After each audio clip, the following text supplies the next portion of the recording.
What color was that button? Red. We are live. Welcome back. To the Bro Show Live. I don't know what episode it is, but I know that I made it. Number 79. So we're here together. Let us 79, Scobo. 79. Summer of 79? 1979? 79. Welcome to episode number 79, guys. We are here. All of us that are here are here. You're here. We're here. Everyone's together. Yeah. Yeah. Chat, how's it going? Anyone surprised with the score in the Super Bowl? Yes. I am. Anyhow, let's go around the horn, introduce everyone. We'll talk about something unrelated to that. Dan, you're right next to me. What's up, sir? Hey, happy Super Bowl Sunday. Bankman Dan, you can find me at Instagram. You can find me here Sunday nights, 9 p.m. with the Bro Show. Thank you, Dan. Painted Lady, welcome. Hey guys, happy Super Bowl Sunday. I think a lot of people are surprised at this score right now, but Tom Brady. So you'd have to be an idiot to bet against him. You beat 12, baby. That's right. I have some new stuff in the house tonight. I've got the OG in the house. The guy that taught me how to grow is over watching the Super Bowl with me. So I've got somebody else's weed to smoke. I'm so excited. Cheers. Always. So what's it called? Blue Dream and some grape diamonds. This is like my cut that I gave him to grow.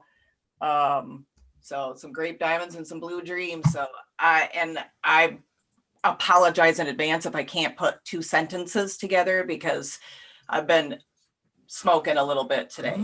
So cheers, Super Bowl. Happy Sunday, everybody. Everybody can find me on Instagram and Cannabis at Painted Lady Gardens. Thank you, Painted Lady. Chat just figured out that they have new emojis. Thank you, Abolish, for doing that today. If you're a YouTube member, you have your new emojis, including the guy doing the salt. Oh, dude, I'm so excited. Shout out to CalMag. Thank you, Abolish. Appreciate all that hard work, I'm sure. Abolish, you want to do an intro real quick? Sure. I timed that perfectly. I got the blunt rolled right before you asked me. Watched you lick it, and I was like, he can click the button. But Abolish Farms, you can find me on IG, YouTube, and where we see MBGS Productions. Hey guys, Miss Cantaloupe here. You can find me on Instagram at Miss Cantaloupe. Thank you, guys. I hope Tara popped back in. I think I got it. You did. Welcome, Tara. Hey guys. God, that was forever. Sorry. This is like a pop-up late wake and bake session. We got Dan, we got Tara, me, and Faith. Love you guys. I'm glad to be here. I was just hanging out with Tara earlier. Yes, it was great. Here she is. Tara's giving my dog pets. I was going to say getting my dog pets. I thought you were saying getting pets. And I was going to say, maybe that's not for the air. Yeah, I was real confused. Anyway, Tara, thank you for joining us. Do you want to shout out where everyone can find you real quick? Hey, I'm glad to be here. Tara Wilson, 1409 on Instagram, and I'm trying to beef up my YouTube, so we'll have new things to come. We've got some exciting things coming. I'm excited to see what I've got to get going here. Shit, we're going to have to ask you about that, whatever that means. Right? We need a link to this. Well, hold on. We got to let Red talk about his introduction and whatever that leads to real quick. Oh, God. Red, welcome to the show. Whatever that leads to. Where can everyone find you and whatever that leads to? Oh, goodness. I guess it's my turn. Hello, everybody. Welcome to the Michigan Bros Grow Show tonight. The late sesh is tomorrow night on Monday night, so you can check Scobo, myself, Spartan, Sequence, whoever else wants to pop in. Peyton Lady jumped in last week, so cheers. Shout out to her. Thank you very much for coming on the show. I'm not sure who's in this foosball game right now, but I know that I've been celebrating the 15th anniversary of Jay Dilla's Donuts drop all day, listening to that forwards, backwards, plus around. So I got a couple little audio samples of that on my storyline today. He was a hip hop producer, production icon, based out of the wonderful city of Detroit here. And yeah, man. So yeah, exactly. excellent album. It's incredibly it's like acid rock on hip hop. It's acid hip hop. You know what I mean? It's very cool. Check it out if you get a chance. Donuts just like the pastry. So, anyways, I'm actually breaking something out by hand. I have scissors, I have a grinder, I have all kinds of stuff. But I felt like getting down and dirty with it, getting my fingers sticky. Rainbow driver while I smack my microphone with my tray here. And anyway, let's get rolling on the show. Cheers, everybody. Welcome, and let's get lit. Yeah. I've been entertaining all these Super Bowl prop bets lately, and it makes me want to do like an over under on your intro time, like 1 minute over or under, and we'll get a poll for next week, and we'll see how that goes. The Anyway, fool's bet is to take under. the bet is to take the under. Really? Okay. No, the bet is not to take. Red never. I was gonna say, do not always take the runs under. long. Do not take Did I the exceed under. The Did I over. exceed 60 seconds? Oh, Red. Do we have a minimum time? Dude, Is there- Nicolas Cage, you are not. I can okay? keep going. Do you want me to introduce the entire show? Let's roll. Introduce the us all. entire show. This is the fucking Rock and Roll Hall of Fame, brother. Did we miss it? Did we hit everybody? Spartan, did we do you? Oh, I don't feel like I've been done. I didn't hear from Spartan. Spartan, let's do you. Let's do it. No, I don't have any. I want to shout out everybody. I want to shout out everybody because I hit the 6,000 goal on my Instagram. Thank you, everybody, for following me. Thank you, everybody, for sharing and getting me there. I gave away the lights. Shout out to Plant Fiend 13, the winner.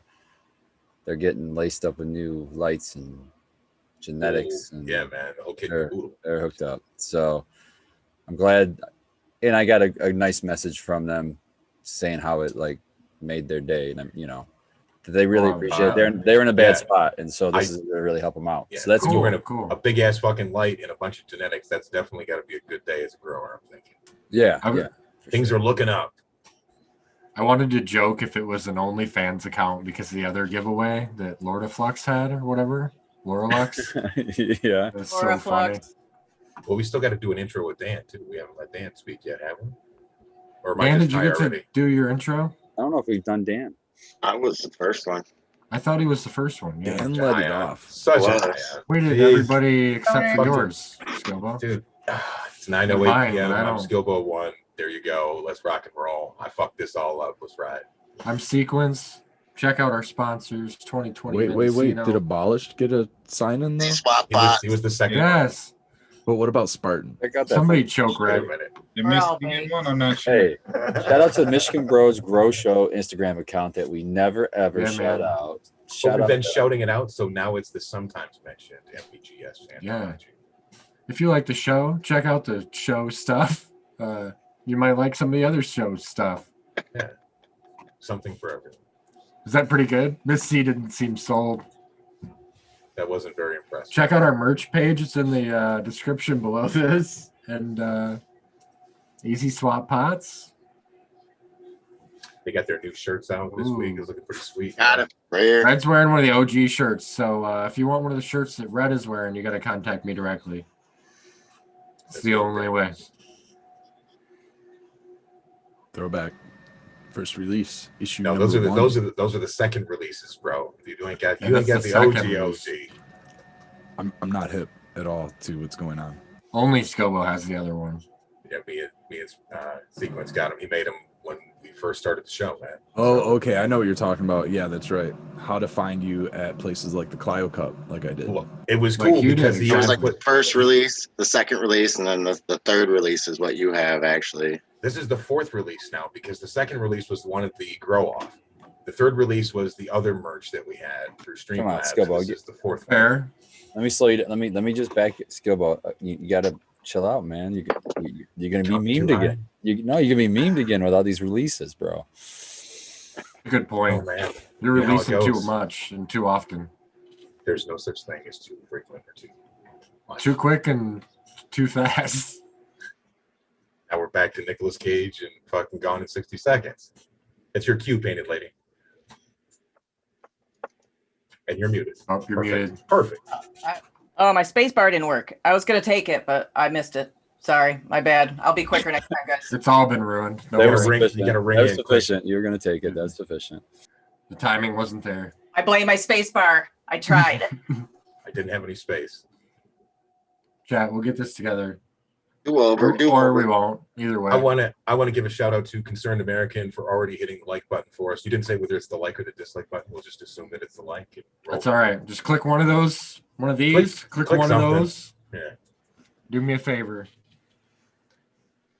You could leave it at the dislike for now, and then when we flip it to something good, Then you can switch it back and forth. Yeah, just switch it back. It's going to be our live reading on how we're doing. So far, we have 19 thumbs down. Doing good. Moving to 18. Oh, it's creeping, baby. So who's got something new in their garden this week? Let's talk. Dan's got a bunch of garden right behind him. Yeah, man. And a lot of smoke. We are day 37 of flower here.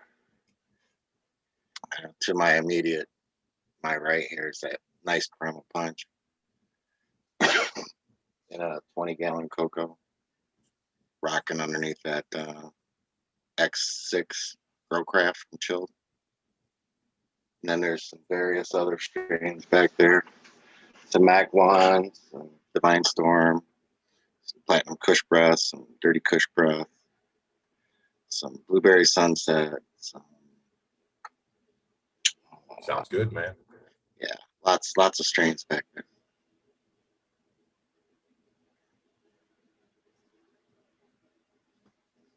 So Tara, you were teasing your YouTube. Are you starting a channel? Are you gonna have content of your own? You're muted, but are you gonna be recording, like building your rooms out and what you're doing in your rooms and stuff? I don't want to say so much a build out kind of situation, but I definitely have new tents going, and I've got a bunch of new seeds that I'm popping. So I've got a bunch of new genetics that are just going to blow up that I am so happy for. What you got? I think that's going to be great. You can't just tease us like that on the show. You got to bring out the goods and tell us what we have on deck. I'm not prepared. So my biggest one right now that I've really got the biggest hope for, because everybody knows that I just absolutely love GMO. So Mantis Genetics right now is the one that I'm like, just my heart beats so much for the Altered Beast right now, and I have got to pop it. And it is GMO and unicorn poop. So it is going to be, I think it's going to be just the greatest thing ever, but you never know. That's one of my biggest ones right now. Then I have a few others that I've picked up along the way from somebody that I just kind of want to give everybody a try kind of thing, just some people that we don't really maybe know of. I've got my squirrel farms that I definitely have things that I want to do more with. And I have the sticky drips that I got from Spartan Grown that I can't wait. Then I have the, gosh, I'm going to mess this up, I know, the Chem cookies from Baked Pond. I can't wait to pop those either. That's just awesome. Then, oh my gosh, I got to shout out Kazoo right now. He sent me, and I'm going to mess it up. Where are they? It is citral glue and mango. I probably got that wrong, and I'm so sorry if I do. If I can find my seeds, I have it in there. I'm really, really excited about that. He sent me that in a care package with my picture that he made for me, and I'm just so thankful. Everybody has been so good to me, and now I get to finally start doing what I want to do, and I got tents to mess with and plants that I've got to love on, and I'm really excited.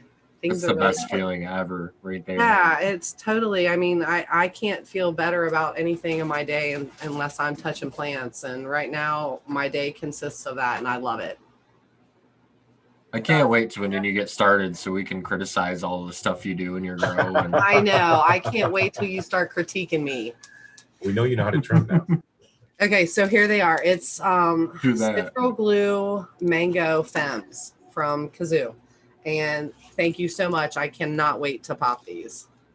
Tara Spartan will be able to tell you how to defoliate when you're ready. Just FYI. Oh, yeah. Nice jab right there. It's true. I'm big on defoliating, so I might be able to show him something. Jay Guilty likes as over there. charged. Hey, guilty as charged, Tara. If you need help, I'll be happy to help you. I know you will, love. What is all this Guilty bullshit in the will middle? help. What the fuck? What Get a in what there. a savage. Constructive criticism. Just fucking with you, Spartan. I love your advice. That's okay. You Yeah, can check fuck with I me do all you too. want. I love everyone's advice. I take it to heart, and everything is well thought out. I appreciate a lot of things. I'm very thankful. Sometimes the grow just isn't going to go your way for whatever reason. There's one variable that's off on a run. Don't take that shit personal. Don't, you know what I mean? Just figure out what it is and then try to address it on the next run. That's all. Well, I have to say, you know, my sister and I have been battling PM now for months. I mean, just absolutely just battling it. I mean, we have no issues except PM, but it's like, I feel like it's like totally taken over everything, and I'm just ready to chuck everything because, you know, nobody wants to have anything that's not worthwhile. And right now I feel like everything is a little not worthwhile because it's not up to par, and I can't get everything, you know, dialed in. And my sister is totally just gone over and above trying to fix everything. And But you do know, you have all the Gen X are all seeing PM, or are you seeing certain ones that are a little more touchy and it's prone everything to it? at Okay. this point. Everything. So it's question probably is, an like- environmental issue then. Yes, more like absolutely. everything's going Totally over. environmental. Totally environmental. Are you growing anything that you can't get again? Like something No. that one of us doesn't have, you know what I No. mean? No, Torch no, it and start over. not Clean anything that. like that. But it's just the point that, you know, I've been given it by you guys, and I want to make it work. You know, we totally have been trying hard to make. I mean, so what we're really working for right now is the skunk and the crescendo, and we started off with that crescendo from a wee little sprout that he gave us, Mr. Sequence. So True. He likes He giving up those knows. shorties. we battled that, and you know, we want to make it work, but it's like, you know, we feel like it's a little, we're What fighting have you- an uphill battle at this point. But What have you been using to treat what are you doing weekly to try to keep it under check? Are you putting any kind of dehumidifiers in action? Got some So, fan movement? What's up? dehumidifier, fans, humidifier in place, intake fan, been trying plant therapy, peroxide and water. I mean, we honestly have really, truly, really Sulfur? battled this. Where's the Stress air sulfur, coming I from just with got this intake wettable fan? sulfur. I did just get the wettable sulfur, so I'm gonna try. That's my next last straw. So we'll see. Are you bringing Are in you- outside cold air with the intake fan? Or are you bringing in air temperature regulated air? Just to put that into the aspect of the home. We're in my sister's house, so you know, that's why I really wasn't too big on the intake fan, because it was like, we're in the house, we're regulating our temperature as it is, but we're fluctuating in temperature. Like last week we were in the 50s, now we're all the way down to 3 degrees this week. So I mean, there's a lot of up and downs, but ultimately I feel like it's an environmental totally that's causing Well, our if it's- problem. If it's Yeah. everything, then I would think so. Yeah. Yeah, If it was that's what only I one or mean. two things. Is the intake air bringing in outside air right into your room? No, it's bringing it from the home inside. We Oh, don't okay. have it shooting out, bringing in. Oh, okay. And that could be an issue too. I don't know. So I would stop spraying things because you're That's not, been done you- too. Yeah. because you're not, because the environment, we know the cause is the environment. So if we don't fix that, you can spray it every single day until the end and still have PM. So you're doing a worse thing by spraying, just because you're introducing moisture too.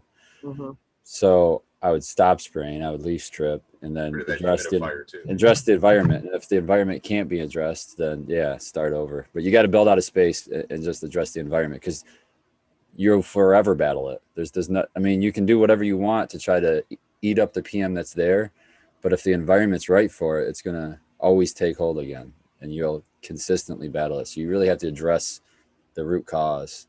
Otherwise, it'll be a never-ending battle. I mean, that might be something like build a room out. You know what I mean? So then you could have the tent inside that room, and then you have a room within a room. Then you can heat and cool just the space of that room around the tent, and you not have to heat and cool a whole giant space. Yeah. Something Well, like that. obviously, you know, we were winging things just because, you know, we threw everything. Oh no, from I'm my house not over to criticizing her you. I'm house. just No. I know I'm just that. trying to tell you No. to save your money. No. Don't No, spend I it know on any more that. I'm just sprays saying, and- you know, we're kind of, you know, we're still in the winging it phase, kind of trying to make it work, and our making it works isn't working. So we're trying, but Yeah, I just know that phase is the phase that I just blew so much fucking money, and I'm just trying to save you some money. And runs, just multiple runs. I mean, you know can do what I that. mean? If you want to treat it, so you can make it so that the temperature goes up to 90 degrees. You put a little heater in there, 90 degrees for an hour. Do that, 90 degrees for like 10 minutes every hour. That will be enough heat to kill those spores, and you'll be treating it. Or you can do it every 2 hours, whatever you want. You figure out what you want, you're comfortable with. But that's not really costing you anything but electricity. It's not costing you, and you're not adding water or anything else to the room. okay. What's the environmental? What's the humidity and the temperature during the lights on? What's the humidity and the temperature during lights off? The humidity's been really low, has been the issue. So You shouldn't the have tent issues had with not, PM if it's yeah, really low. so that So tent's been it's- really, really low, like in the 30s, but then our veg tent on the opposite side's been really high. So, we're kind of back and forth a little bit. And, she's really, really been trying. And, it's, Is it low during lights off also? That's what I'm saying, because It usually might it spike. spikes That's during the lights off, usually this. Yeah, and the key. temperature is usually too cold when the lights are off. it's And to honestly combat- been staying even. It doesn't really fluctuate that much. And that's been why I can't figure out where the issue is or what's going on. And that's why I wanted to bring the intake fan in to try to see if, flushing some more air. I don't know. So You're not having a swing of more than 10 degrees, you wouldn't say? No, not at all. No.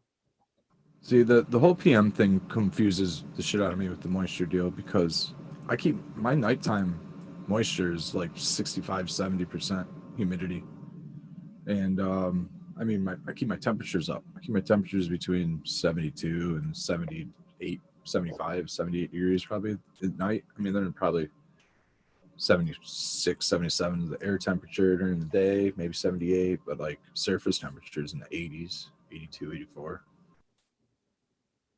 But evening, yeah, I mean, still 75, 72, 75. Are you getting below the 70s in temperature swings? On cold days, yeah, it has dipped a bit just because the house has been cold. But I mean, we've got the tents up where we are, so it's not even in the basement. Has to be a high moisture. What are your temps usually? What are your temps usually? If you had to give me an average temperature, are they above 70s? Are they in the 80s? Yeah. Yeah, I'd say about 78 to 82 is where the range usually fluctuates. And that doesn't change when the lights go up? You would think that it would. You would think, because your ambient temperature downstairs, if it's really that cold like that, it should be like 70. No. So now you're talking about a 10-degree swing possibly. Yeah, no, it hasn't been at all. But I also raised the temperature on my lights recently just because I was trying to kill off the PM. So I raised the temperature on the lights for a bit of period, because I didn't have the lights full max. I still haven't. We've just kind of been, increasing it as we go. And when I went in the other day to increase it, it could increase a lot. So I just did a smidge just to give it, enough to kind of maybe try to burn off some PM. And I did that for about an hour and then backed it off a little bit.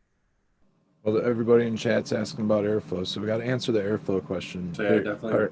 Are your fans doing appropriate things? Are you blowing air from the bottom of your tent to the top of your tent? Are you under the canopy, under canopy? Yeah, I think so. I've got, an upper fan at the top, then I have an oscillating fan down below. I think that airflow is good. I mean, I don't know. And then the only other thing you can do is defoliate to add to that. Yeah, I mean, there's always room to I feel defoliate a little bit more, but I don't know. Yeah. So I just wanted to jump in and correct me if I'm wrong, but wasn't the science on PM that PM is technically everywhere at all times, but it's got to be a specific strain of that to attack your plant. And the only way, from what I understand it, for it to take hold on your plant is if it's weak or stressed in some way. So my question would be, how was the plant's immune system? What was it planted in? And yeah, definitely correct the environment and all that because that keeps a happy plant. But maybe it's getting PM because it's stressed in some way. And that's where I feel is where the problem is it's stress. And maybe that's just because of just not knowing enough about it or that kind of, we're still learning. So, it might just be a educational kind of situation. One's in cocoa and one's in soil. Well, what do you have? You have 2 rooms enclosed in a single room, or 2 tents enclosed in a single room? Yeah, I've got 1 tent in one room and a tent in another room. And you're just venting both tents into the room? And then what about the room? What is the conditions of the room? Is the room like real high humidity at all times, or are you venting or regulating the conditions of this lung room? Basically, your room's a lung room. I mean, it's our upstairs living space, so it's winter time. I mean, we're not really venting anything out right now. That kind. Other than the normal. Just like so, it's got a normal like central air. Forced air heater, air conditioner, all that stuff that goes into not that electric room. heat. It's natural gas and it has a normal return back to the furnace on it, so the air is being circulated in that room. I'm imagining the humidity in that room. No, right now is I mean probably obviously like I think maybe the furnace situation could maybe be cleaned to tweak it to kind of that situation. I don't know. Well, usually like your home area, even if your room is vented and stuff like that, that room's not going to add significant humidity to your entire house this time of year. The humidity is just being pulled out of the air at such an intense rate because the humidity in my house right now is like in the 20% range. I'm struggling to keep humidity up in my bedrooms because I exhaust my air and I'm just constantly sucking in air like that. So, I mean, your house is probably pretty stable unless you're exhausting air out of your house. But I doubt that you're getting up into like the danger zone ranges in your normal lung room or living space room or anything like that. So this is definitely a microclimate issue within the tents. And these both were, I mean, when I brought everything to her, she had fresh tents that she went into. Everything was brand new. So that's why I guess I'm kind of back to the plants are just stressed and weak and there's a situation. Are you doing like the whole frugal force way where you're like doing a sub irrigation? Are your tents filled with water? No. Okay. No. We're doing a salt based. It's probably a mixture of a little bit of everything. A little bit of what Bob was just saying with plant health. Yeah, that's where I'm kind of feeling like everything's not healthy and it's just kind of added to the situation of.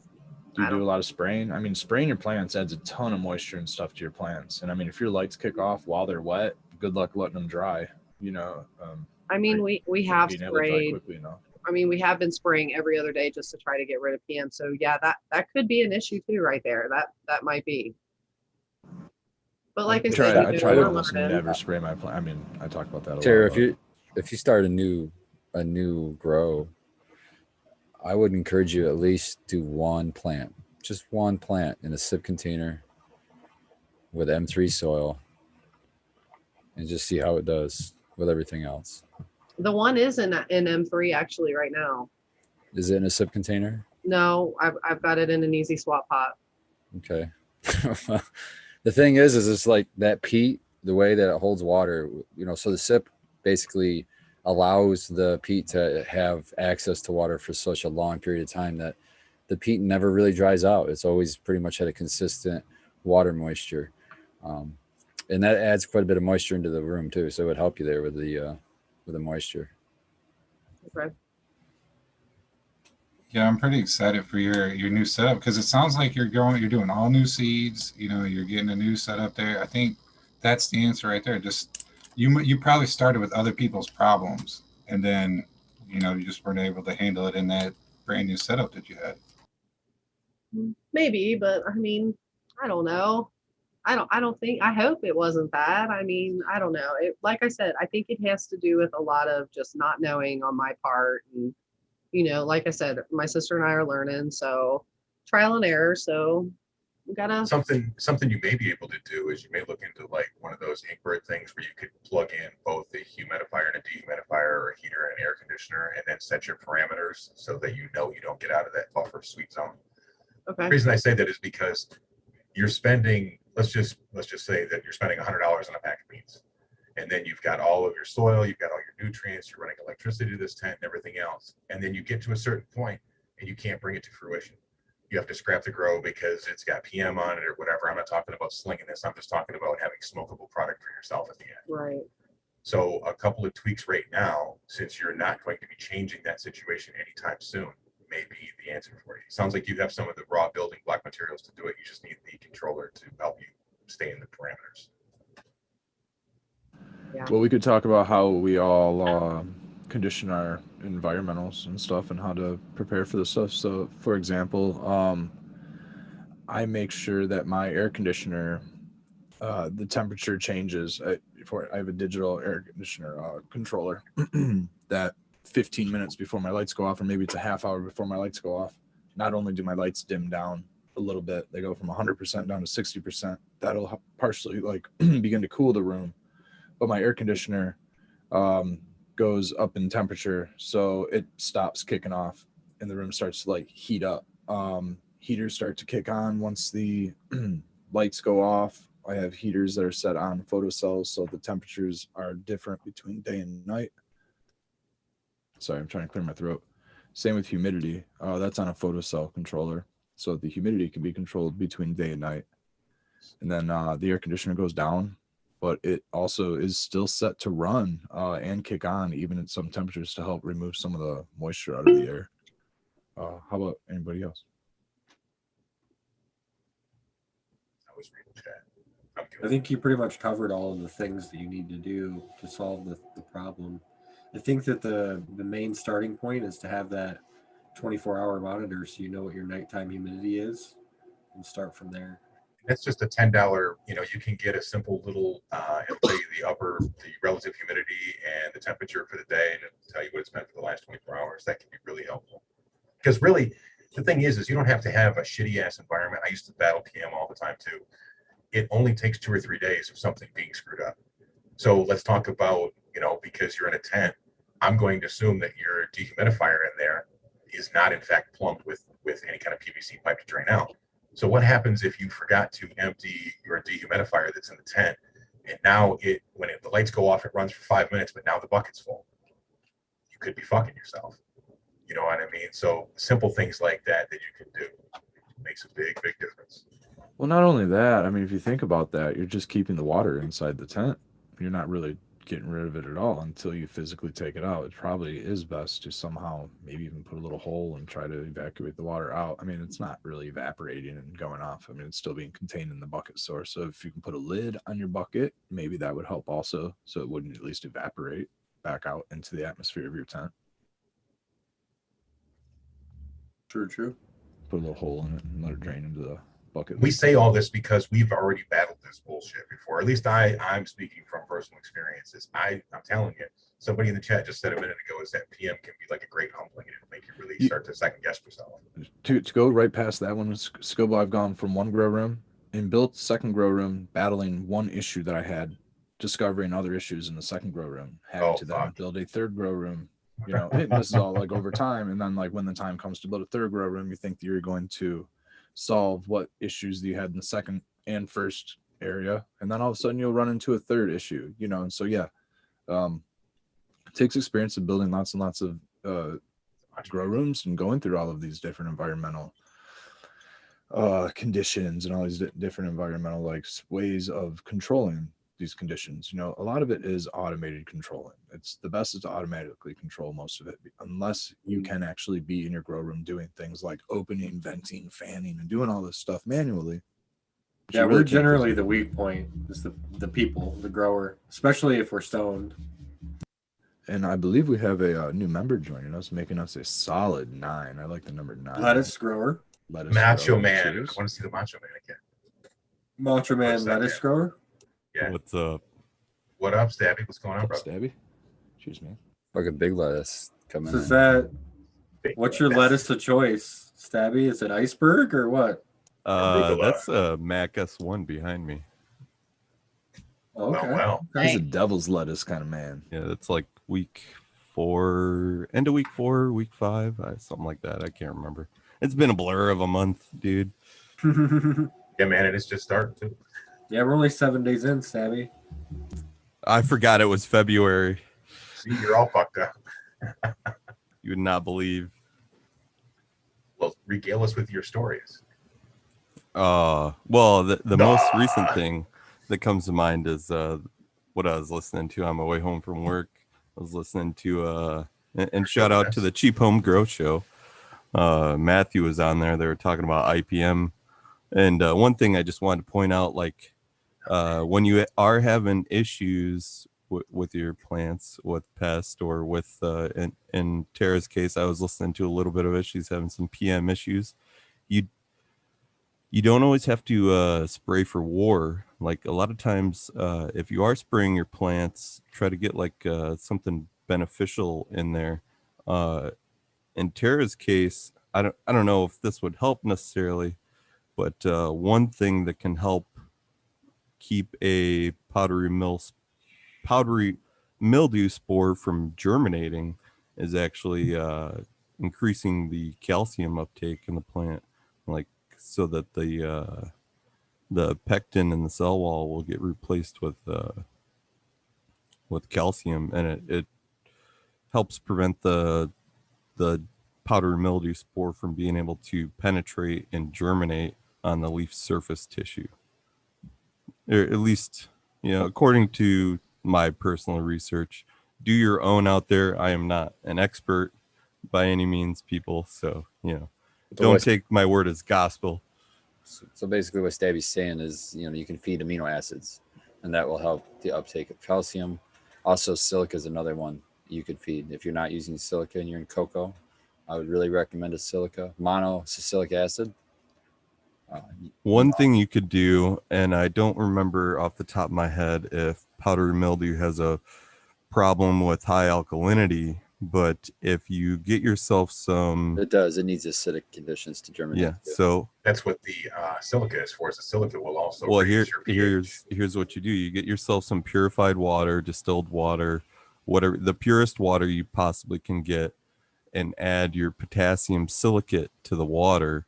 And then you can even add, if you want to, you can add other maybe microbial products that might, or enzymatic products that might help to kill or eat that mold spore, that or mildew spore. But what will happen is the potassium silicate will buffer the pH up. So, and if you have a really pure water, it'll dissolve fully in it. So that's why you don't want to add it at the end. You want to add it first when you are making your solutions. And to dovetail with that, I think that you're trying to shoot for a pH of over, it's either 9 or 9.3 or something like that, is to neutralize pH. Yeah, as high as you can get it, essentially, without burning the plants. Can of Health and Happiness is asking you if you can use potassium bicarbonate to the same effect. Will it kill PM? Well, it will be the same. Yeah, adjusting pH up. It'll be a pH up. So yeah, it'd be an organic option, I guess. Yeah, I can't remember which one though, but one of them, I think it's calcium carbonate that you don't want to use because it's not plant available, but maybe the bicarbonate is plant available. I can't remember, but one of them is like okay, one of them will just leave like a shitty residue. Yeah, Steve was saying that you can burn it at the upper A's. Cheers, both about it. Yeah, he was also saying Bacillus pumilus, it looks like. Yeah, is I was going to scroll up to find that. Yeah, I gotta pull up the chat. Shit. Cheers, Bacillus. Rookie move, Stabby. Rookie move. All right, here we go. I get pulled up. That's like cheating. You forced me to fucking pull up my notes. Here we go. So, potassium bicarbonate, 5 to 20 grams per liter. Plus, you want a wetting agent. Yucca would be a good example. Transport from optic foliar would be another example. That would be your potassium bicarbonate. What was you? Which micro did you say? That last name? It was Bacillus pumilus or something like that. I don't have that. I've got BUMI. that's new for me. I'll have to research into that. That's cool. Thank you, Steve. I've got Bacillus subtilis for it's a bacteria that eats PM. You can find it in products called Cease, which you apply at 30 mils per gallon, or Serenade, which is supposedly disgustingly smelling. I've heard of that shit. That's been around forever. Also included in Recharge. Then there's Streptomyces lidaceus, which is a bacteria that attacks PM at its binding sites. There's a product called Actinovate, which is organic and labeled safe for people and pets. The application rate's 1 to 2 teaspoons per gallon. The high alkaline water we've already went over, and I had written down in my note to pH to at least 8. And we already talked about baking soda. No, we talked about potassium bicarbonate, but baking soda, what is that? Isn't that potassium bicarbonate? I'm skipping over that. Neem used to be used in veg phases. I don't know if I would, I don't like the neem oil. I like the neem meal or cake. I like that in my soda. UVC light. UVC light can be used as a, well, it kills PM. It's also very, very dangerous to people. So take all the precautions. Oh shit! The UVC light is the same thing. Sorry to interrupt. That UVC light is the same thing as in like those ozonators and stuff like that. I was gonna say they're best used like in your like HVAC. So you're just cycling air through it, but it's closed, so the light doesn't escape out to hit you in the eyes, but it's still treating the air and cycling it through for like a preventative for PM. It'll kill all the spores and shit like that. And drop the name of 2 different products in the chat. Yeah, and in my opinion, I would not use one of those. What are they called? Magic wands or whatever. It's that's a different hobby. Clean air or some shit. It's clean light. I think they called it. Oh, I don't remember what it was, but it was. I would stay far away from it. Like I would stay away from any open UVC bulb. Keep it inside the HVAC system. Inside the. It's shielded somehow at least, or don't be in there with it. And if you are running one of those, I mean, you don't want that light exposed to your plant. It's either because it'll burn the shit out of them.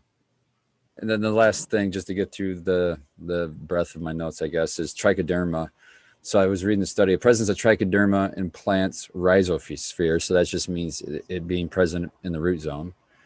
It may help to prevent PM. There's a peer-reviewed studies on other plants, not cannabis, that show that the application of T, and I'm going to fuck this up, but I'm going to spell it HAZIANUM.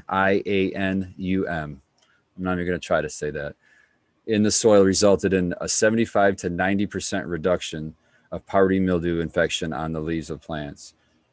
That's found in Recharge also. So another good reason to water and Recharge at least once. And then the researchers on that, they speculated that the enzymes produced by that trichoderma was what was giving the resistance to the PM.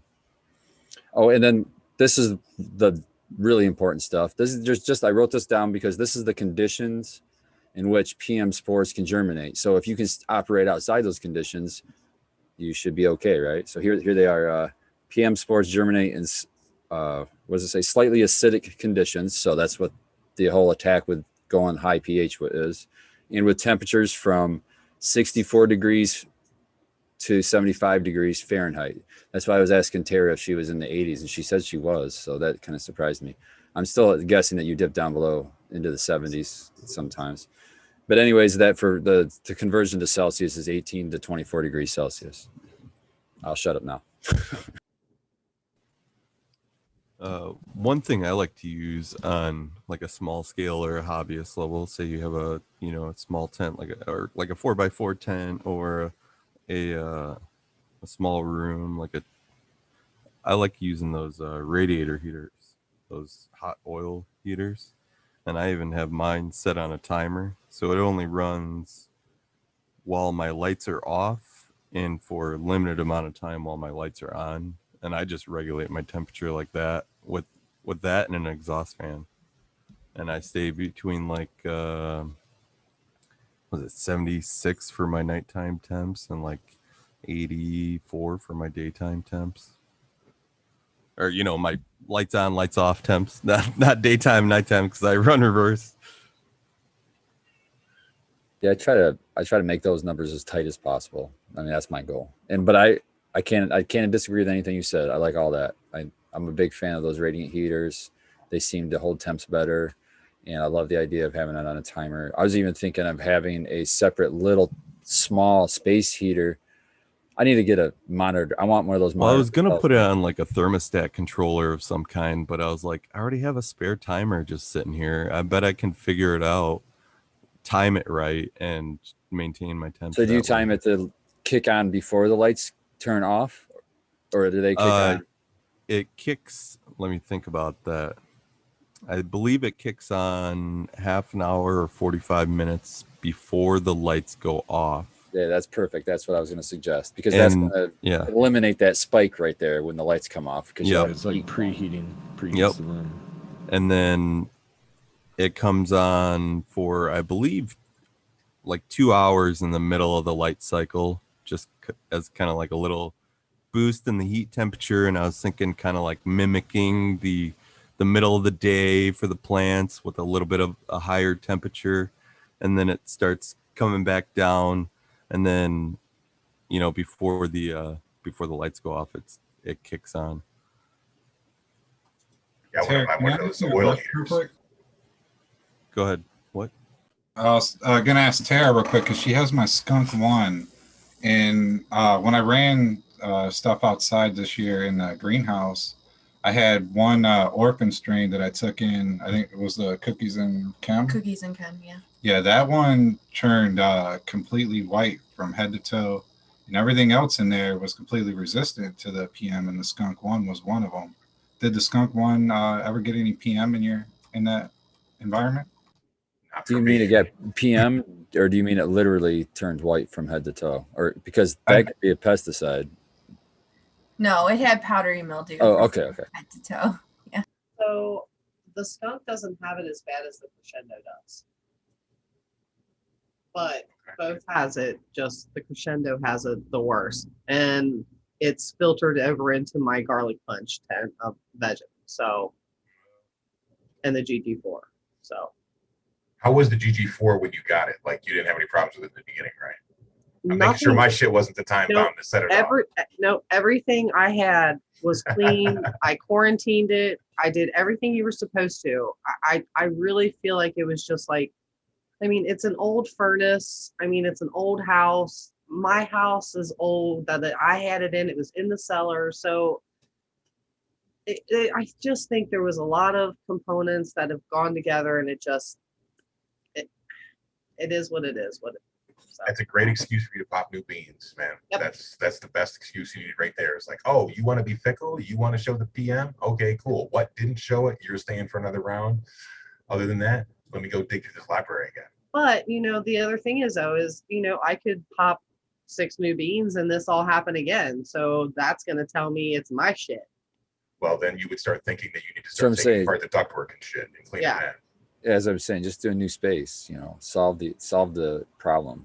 There's a problem in that space. I thought I did that with the new tents, but it didn't work. So no, it hasn't so far. Yeah, so I would just do a new space, do something new. Don't give up. I'm not giving up. Every block is just what not to do. So that's one. Check that off the list and find the next option. Let's be honest, chat. How big would your list be of the things that you would tell somebody honestly that you've dealt with as far as problems in your grow?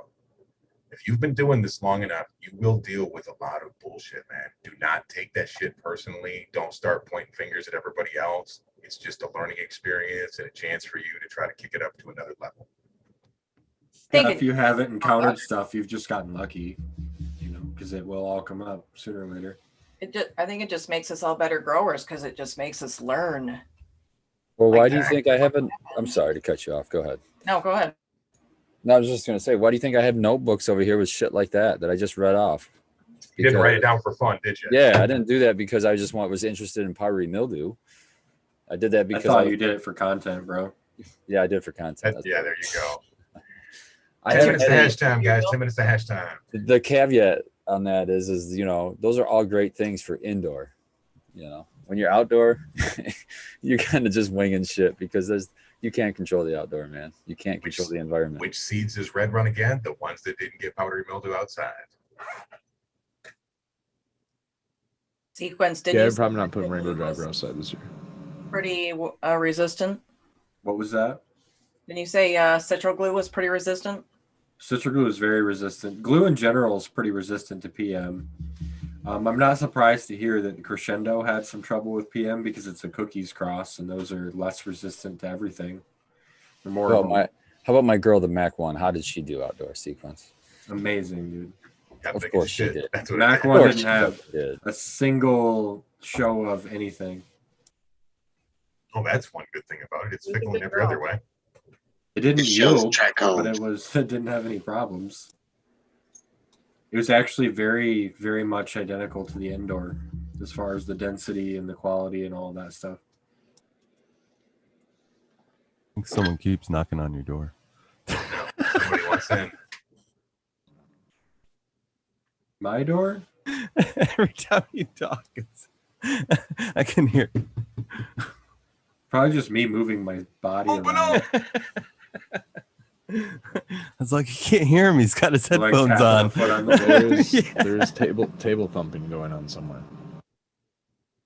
I went to Doc's last week and I like power knocked on his door. He was like, dude, I wasn't going to answer it, man. I thought that shit was the cops or something.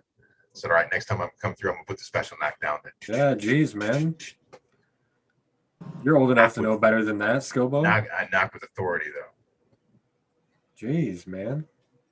I went to Got a Doc. man a heart I just attack. walked on in. I didn't even knock. I just walked on in. You got to watch out for Missy, though. You don't want her. Plants are getting cut down. I was glad I got to see Missy. I love her. I got to hang out with my dog today, and they were Yes, I got to see Diamond. I got They to were see all chilling. the animals this weekend.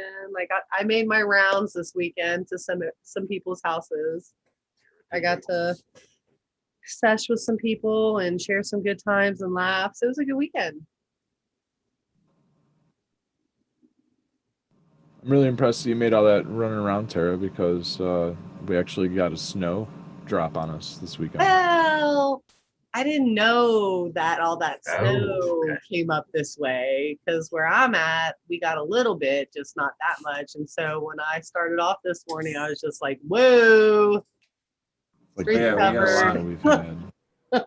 I got caught in my driveway earlier this year, a couple days ago. I guess Susan that was Stewart, earlier this year. you cannot get Mac 1 seeds.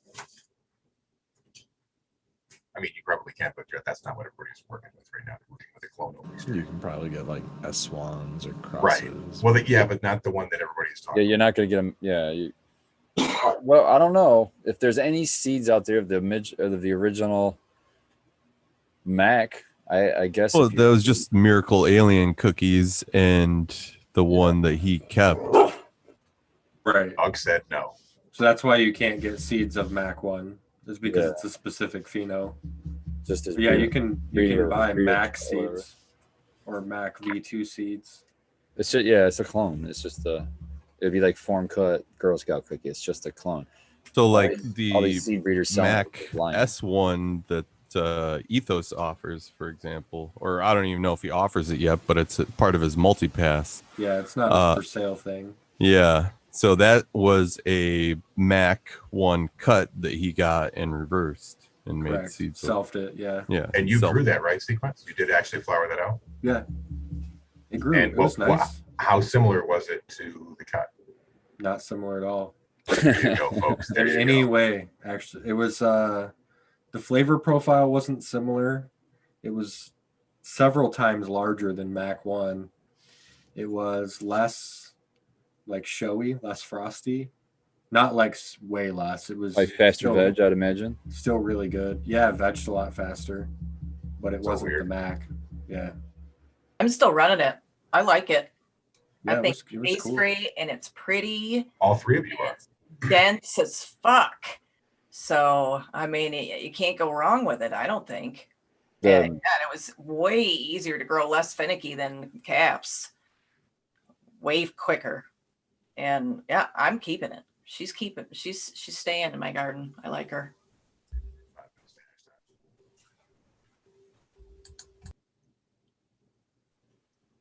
What about Caps? Does Caps stay in your garden? Oh yeah, Caps is in there. It's so weird though, because I just I did them in organic. I potted all of them up in my organic, and I potted 2 up into the 3 gallons, and then I potted 2 up into 7 gallons, and the 2 are really happy in the 3 gallons, and the other 2 are not happy. So I think I just barely overwatered the other 2 that are just not happy or something, because there's that just very delicate balance that you have to have. Like she wants to be a little bit dry, and if you overwater for any reason and just forget and dump it on her, and that's what I think what happened, and the next thing you know, she was just like, bitch, it's funny because for me, when they come out of clones, they go into like a cup, and then they go from a cup to a 1 gal, and from the 1 gal, then they go into the final container, which is the sip container. So before the sip container, I'm just like what you're saying. I'm trying to fuck with it to get it to be happy by watering the way she wants to, you know. Mhm. But once I get her into a sip container, it might take her a few days to get her roots down in there and get used to it. But once she gets used to it, it's fucking nice. I just don't even have to fuck with it anymore, and she just fucking drinks on her own. Mhm. So Yeah. that kind of a thing, or maybe an auto. No, because even at work we struggled with that on automation. It was a fucking struggle to get. It takes a lot of attention in other ways too, like just the Oh, way there's you have to so many. defoliate it all the time. Oh and God, it's so much to. I spent hours yesterday and today doing that. I just defoliated mine on Saturday, and yeah, there's just so many extra leaves and in between there. But anyway, yeah, I like both of them. They're staying in my garden. I love them. Oh, I'm Speaking in of love. defoliating, what are you defoliating, Tara? Alchemy. Oh, That a cross up. That's TGA that's stuff, old right? school TGA right there. She's really nice to mess with. It's easy to get rid of all the big fan leaves, clean her up, and be done with her. This one and Hulk cookies right now are 2 of my favorite right now. They're very easy to take care of. Get in, clean them up, and you're out. Speaking of some Yeah. old school sub cool, I need to find some conspiracy Kush beans. Cheers, Dirt Man Dan. I see you. So we're getting ready for hash time here in 2 minutes. 2 minutes. Tara brought me citral glue rosin today, just enough to do like 1 dab. I'm gonna do it right here for hash time. So I'm gonna say thanks for turning my cut into rosin. Some Doc Dankenstein Oreos. I got that, Dan. Shout out to Doc Dankenstein and the Oreos. I got that too. I just got a refill. Shout out to everybody's new glass that they've gotten lately. I've been seeing a lot of really pretty new pieces on like ads. Like your little carb cap sequence is pretty tits, and I've been seeing a lot of that's pretty cool. It's super thick too. 30, but I love this fucking rig. I love this. Love it, love it, love it. Sequence, who made that? CG glass. Here, Tara, show your thing off real quick. Gross. Spotlighted. Oh, it's a Luca. That's a Luca. Yeah, that's a Luca. Yep. That is a I bitch really fell in love with it. Doc is who got me turned on to this. I've never paid attention to this, but I love the way the piece is. I'm not going to even say what I usually say. So the trombone piece. The way you put it on your mouth. I like this piece. The way it touches your lips. Yes. Such a familiar action. It's way better than the usual. 1 minute to hash time. That is a girthy mouthpiece on that one, Tara. A good one. It's a good one. Ring a ding ding. Rip that beast. It's a big enough bucket in it too, isn't it? Jesus. Yeah. It's got a big bucket. He's compensating for the size of her man number. That's what my Spartacus is. That Luca, same thing. That gigantic. Not nearly as intricate though. Not nearly. Well, thanks to Doc, I honestly had never looked at it before, and I fell in love with this. It's pretty awesome. Skilbo's got to get a bell that's stream friendly. He keeps Level getting down. different bells, and I think they're getting worse. Keep suggesting he level down just He prior needs, to ding. I know they're getting Just a bigger. little bit. Just enthusiastic, man. Don't hate him. He just blew me into another Chat, you dimension. have to Holy join shit. us for hash time. Your ears were blown out. You got to make sure they weren't blown out for no reason. There you go. They're bleeding, but you can be medicated too. Yeah, we could have Smoke soundboards. more weed, I guess. What are we looking at, Stabby? What's going on here? I was just, you guys are bullshitting, so I was fucking around with my little terrarium. I was hoping my isopods would come out to play, but they're all hiding out. This is my little desktop garden.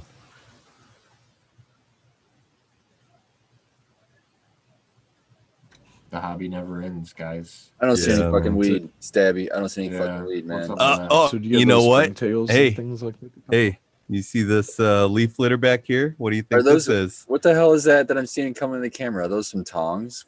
What are Yeah. you doing? He's afraid of I'm a whatever he fucking put in that nerd, thing. okay? He doesn't even want to touch it now. Hey, man, I let my freak flag front. What do you mean touch it? I'll touch it all Yeah. fucking day. I just don't want to get my hands in there and mess up my scape. Oh, I'm sorry. Yeah, that's a professional scaping thing there, Spartan. You got to have your tongs. Oh, Or okay. your tweezers. My bad. Correct him, Abolish. Jesus, man. Oh, Straighten him out. At first, when I was looking at that, I was like, oh man, someone else with a fish tank. Stabby, we're getting questions from chat. What is this? Stabby grows dirt? Question mark. no, there's just like some air plants in here, and I had barley grass in here at one point, thinking I would just keep trimming it down and they would eat it, but that was a bad idea because it started growing through the freaking lid. So I just chopped all that down and I pull out the stragglers that pop up every once in a while, which is what I was just doing. So you mean like roly-polies when you mean isopods is what you mean? Yeah, they're Okay. the ones that are in here are actually zebras. I can probably grab one of them, but I don't want to. I try You not wouldn't wanna to hurt him or whatever. yeah, disturb them. There's some pretty cool looking ones. The dairy cows legit look like a damn dairy Oh, cow. dude, I have some dairy cows in my bedroom. You have to understand, Stabby, when you show your dirt farm on camera, you're opening yourself up to this sort of criticism. Yeah, I don't care. I don't give a shit. Skibbo's just talking away, muted down there. Here, ask Deep. to unmute. I'm trying. Okay, so I just want to say, Spiky Pilot, I feel you, man. He says, you all got it good. I'm in a red country waiting for a date to go to prison for growing 4 plants. Be grateful what you got. That's real Yeah. talk right there, man. Here's Spiky. Hey, your You just time, have a go friend of the quickly. show move all the way across the country to avoid that exact problem. So we can Sure definitely empathize.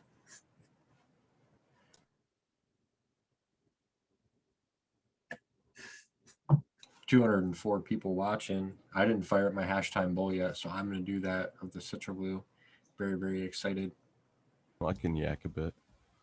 You guys were talking about that caps cut, and I haven't grown that one in my personal garden. I had the opportunity to grab it, but I didn't because I wasn't really sure if it was caps cut.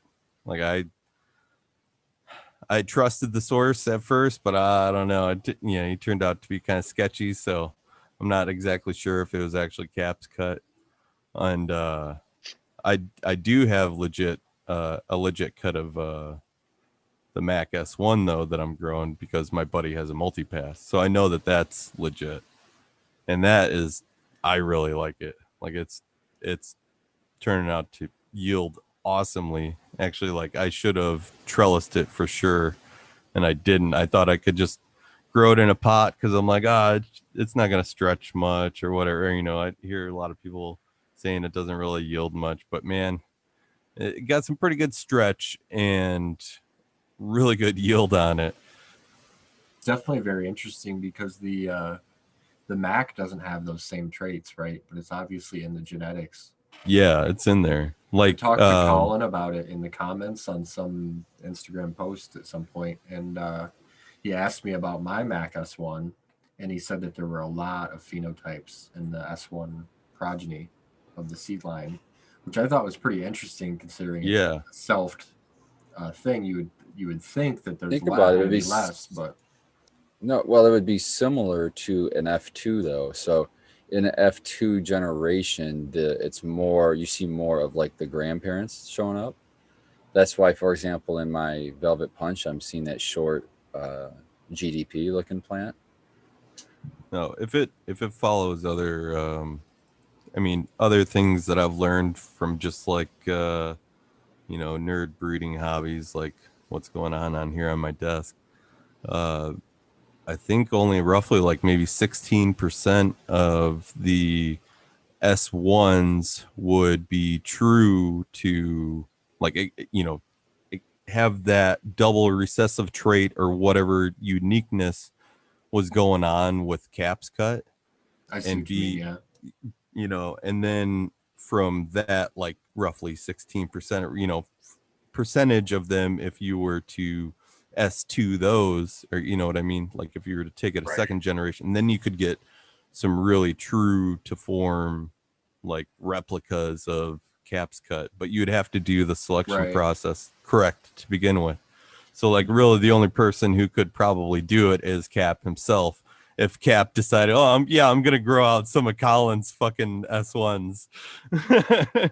What would So happen is Cap would have to want to make a feminized version of his own Yeah, line, exactly. and then And he would have to release like some S2s or S3s, I think, just Yeah. because if it is as unique as it seems to be or whatever, then it might be like double recessive traits that are accounting for the expressions that people that are seen Well, in caps cut. between mine and the one that you showed that was behind your face earlier and Painted Ladies, they're all very different from the Mac 1 in any case. So very interesting. Yeah, the one that I have. Oh, sorry. Go ahead. Yeah, we were talking about Ethos's Mac S1. Yeah, mine showed no frost at all until like she's week 7 or 8. It finally started showing some, but it's really not a very good looking plant until the very end, and then it really just kind of my pheno did. My pheno just turned on and really ends up pretty beautiful, but nothing like Caps. Yeah, at all. From what I've seen, the cut or the well, yeah, because it's a cut that I have from my friend's bean that he sprouted. My Mac S1 is really close to a cut of Mark McGuire that my buddy grew, and that Mark McGuire is caps cut crossed with oh shit, I don't remember off the top of my head. Someone will know in the chat, I'm sure. Maybe like Bruce Banner or something.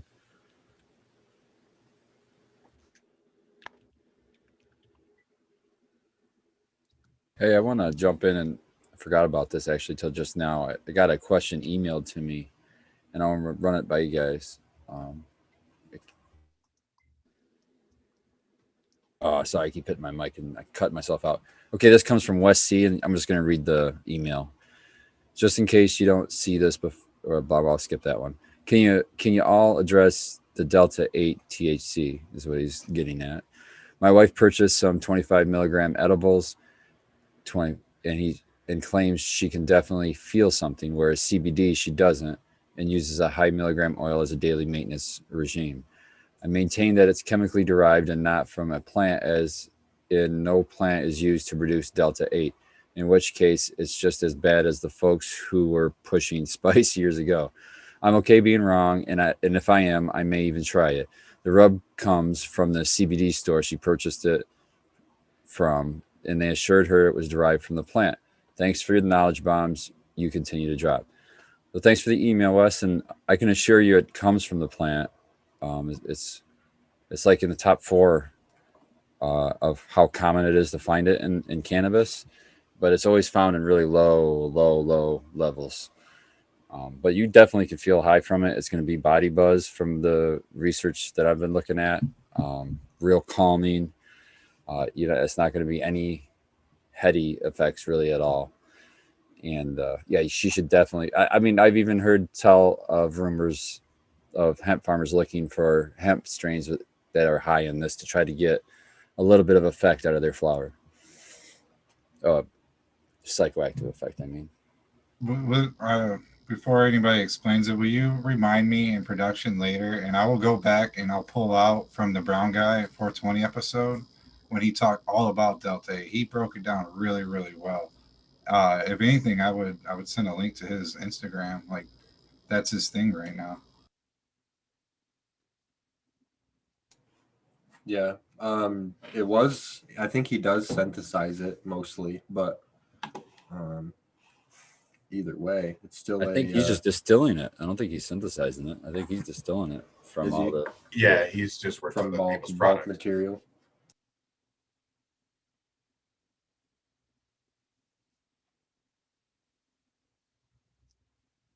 It does have a lot of medicinal effects. I don't have them all off the top of my head, but if you just run into Google and put in Delta 8 THC medicinal effects, and I'm sure you'll get multitudes of articles. If you're interested in studies, you could go to Google Scholar and type in something like medicinal effects, or just put Delta 8 THC and just see what pops up. Has anybody got to experience any straight Delta 8 on the panel? Because I'm pretty ignorant on it, but I'm really interested. I haven't, but you can order it in pills from Brown Guy's Instagram. He's got links to his website, I believe, and you can order the Delta 8 pills right from him. I think he was saying that it was really, good for sleeping. He had it combined with something else, and he said just you'd sleep right through the night on him.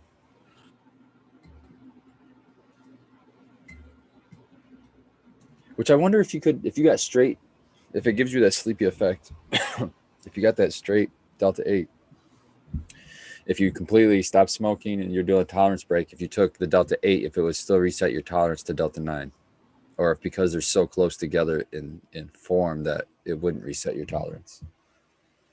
That would be interesting. I know that CBD knocks the THC off your receptors, and takes a little bit to get it back. We're looking at CBD right there, aren't we, Scobo? Yes, sir. This is Super Haze. This is hemp derived, and it is, what's it say, 16.2% CBD, 0.35% CBG, and 0.02 on the THC. 1 ounce.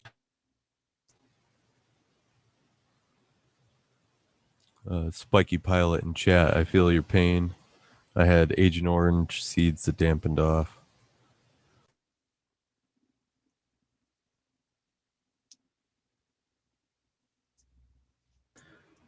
Dave made a comment about Tom Brady saying, "Did they win? Is that is the Super Bowl?" Yeah, Tom Brady won. Yeah. Tom Brady won. 31-9. Bucks won. Why? I was Let say, wasn't the there GOAT another conversation die now. I was gonna say, wasn't there another fucking guy? Wasn't there other people there? It's just Tom Brady. Nope, just him, dude. 2-1 for the old Bucks.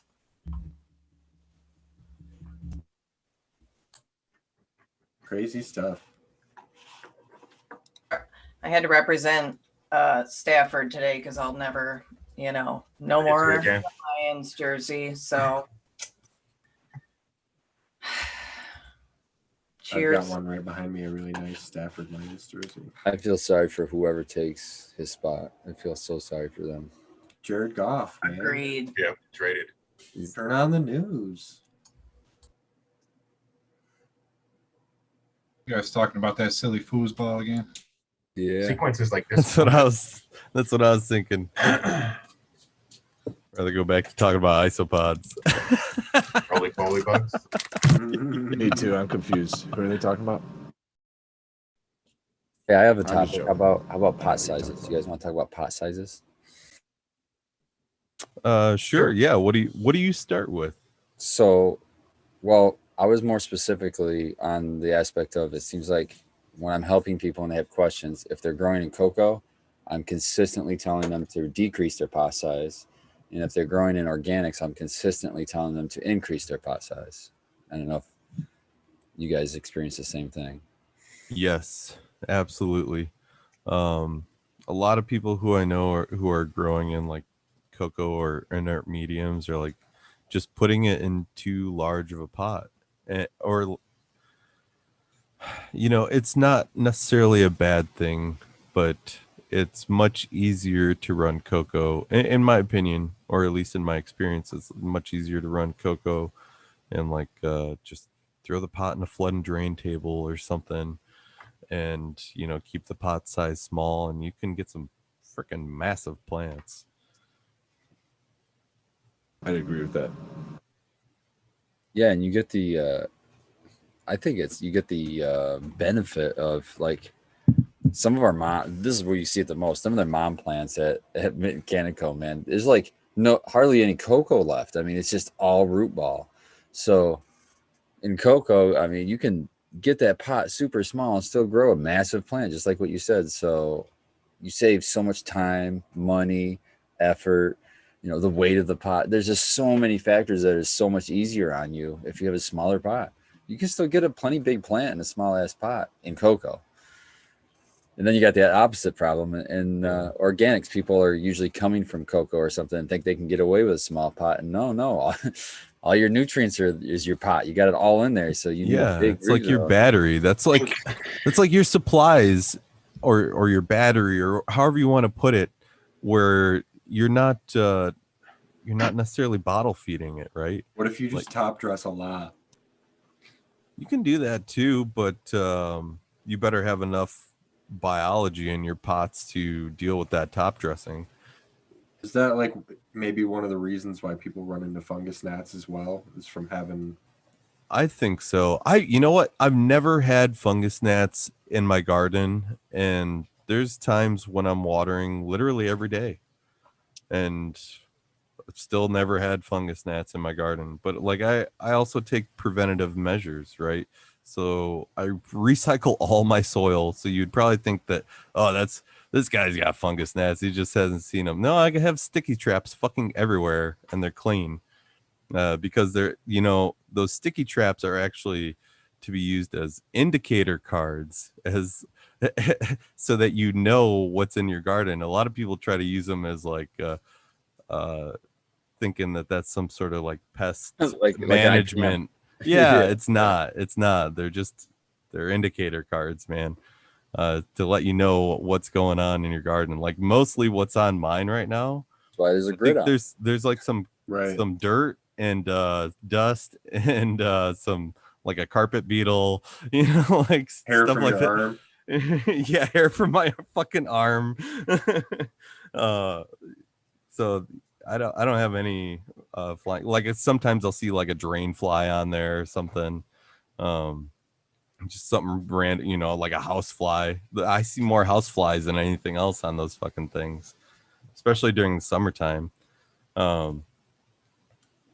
But what I do is, like, when I'm recycling my soil and I put it into a big tote, I put beneficial stuff in that tote. Like I have mosquito bits that I'll throw in there, and like I don't always use them, but like when I have mosquito bits, I'll throw them in there.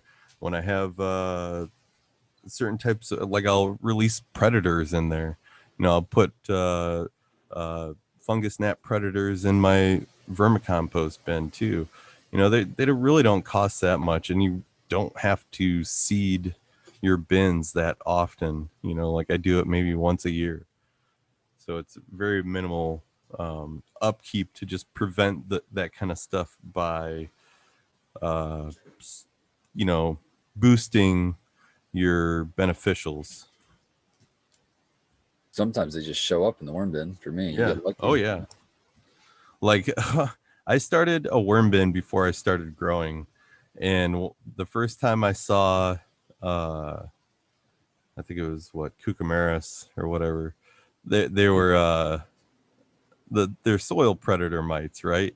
But I didn't know what the fuck they were. I was like, oh shit, I got like little fire ants in my kitchen now or something. You know what I mean? Like I had no idea what I was even looking at. And it just took time and figuring it out through personal research and realizing, oh, these are the good guys, and I don't know how the fuck they got here, but they're just they're just here in the middle of my kitchen because that's where my worm bin started out. I kept it right next to the refrigerator. That's how easy it is to keep a worm bin. I remember Yeah. old man used to keep his scraps in a separate bin in his kitchen. And I Yeah. always liked that idea. Yeah.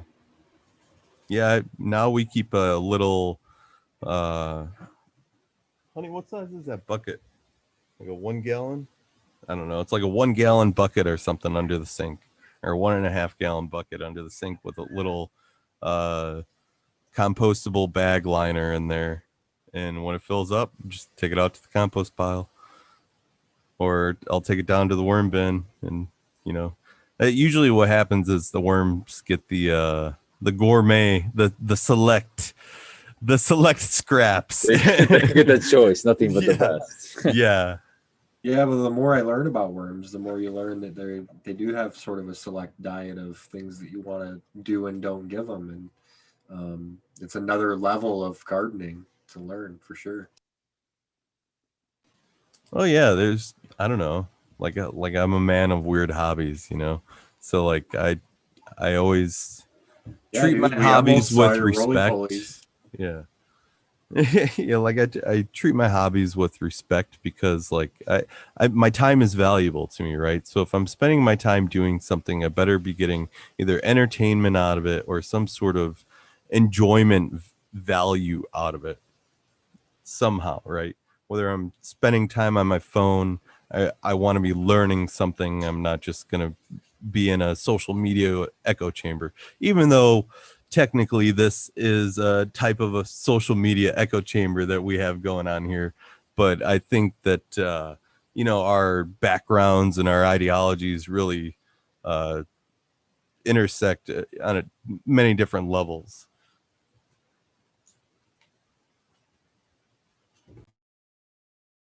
I agree. We figure that out when we get in these gatherings of like back when we used to be able to do stuff like events and whatever. Cannabis brings us all together, so we have a common ground. But then you start talking about other stuff that you like to do, and figure out what Yeah, you it's a do, great and uniter. don't agree about. Yeah, exactly. That are tangent to all those things. Like Spartan and I, we love to talk about what we do agree about in cannabis, and then what we don't agree about in music. Like I would have never found my long lost brother abolished if not for this show.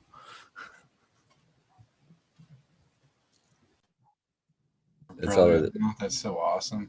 You gotta go back and edit there too with the stepbrother outtake right there. Just thinking the same thing.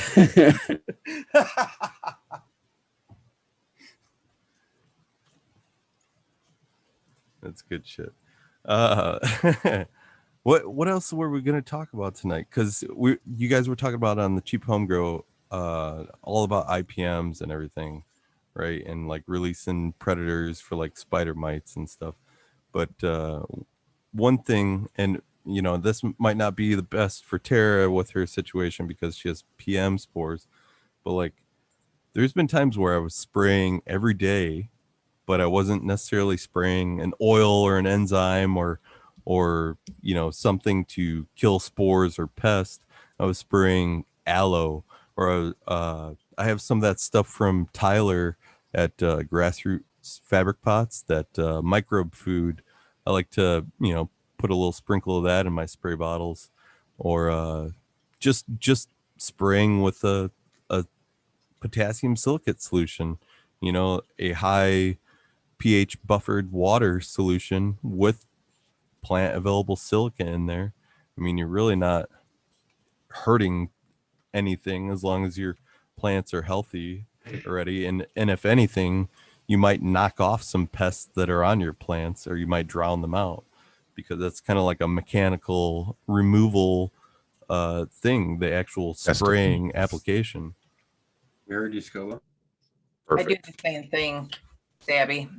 I whenever I spray in, because I like to use Lost Coast as my preventative, and I always add like when I'm using my blue and yellow bottles, I always add like their humate, either a little bit of their humate or a little bit of their a seaweed product that has like some kelp and stuff in it, and they seem to love it. It's like a foliar along with the preventative. Just seems like, why not kill two birds, you know? Yeah. You can even go like the super KNF route and do like brewed vermicompost or compost teas, and filter them through like either a fine mesh bag or a cheesecloth or something like that, and then spray it, or even a sock if you're really poor. What about a paint strainer? Yeah, that might work as long as it'll pass through your sprayer, because you want to use some sort of spraying tip to disperse it better. And you can even add some of your soap nut powder in there, Skilbo, or whatever you want as a surfactant. Kind of along the lines of what you guys are talking about, we had a question in the Ask a Panel section of our Discord.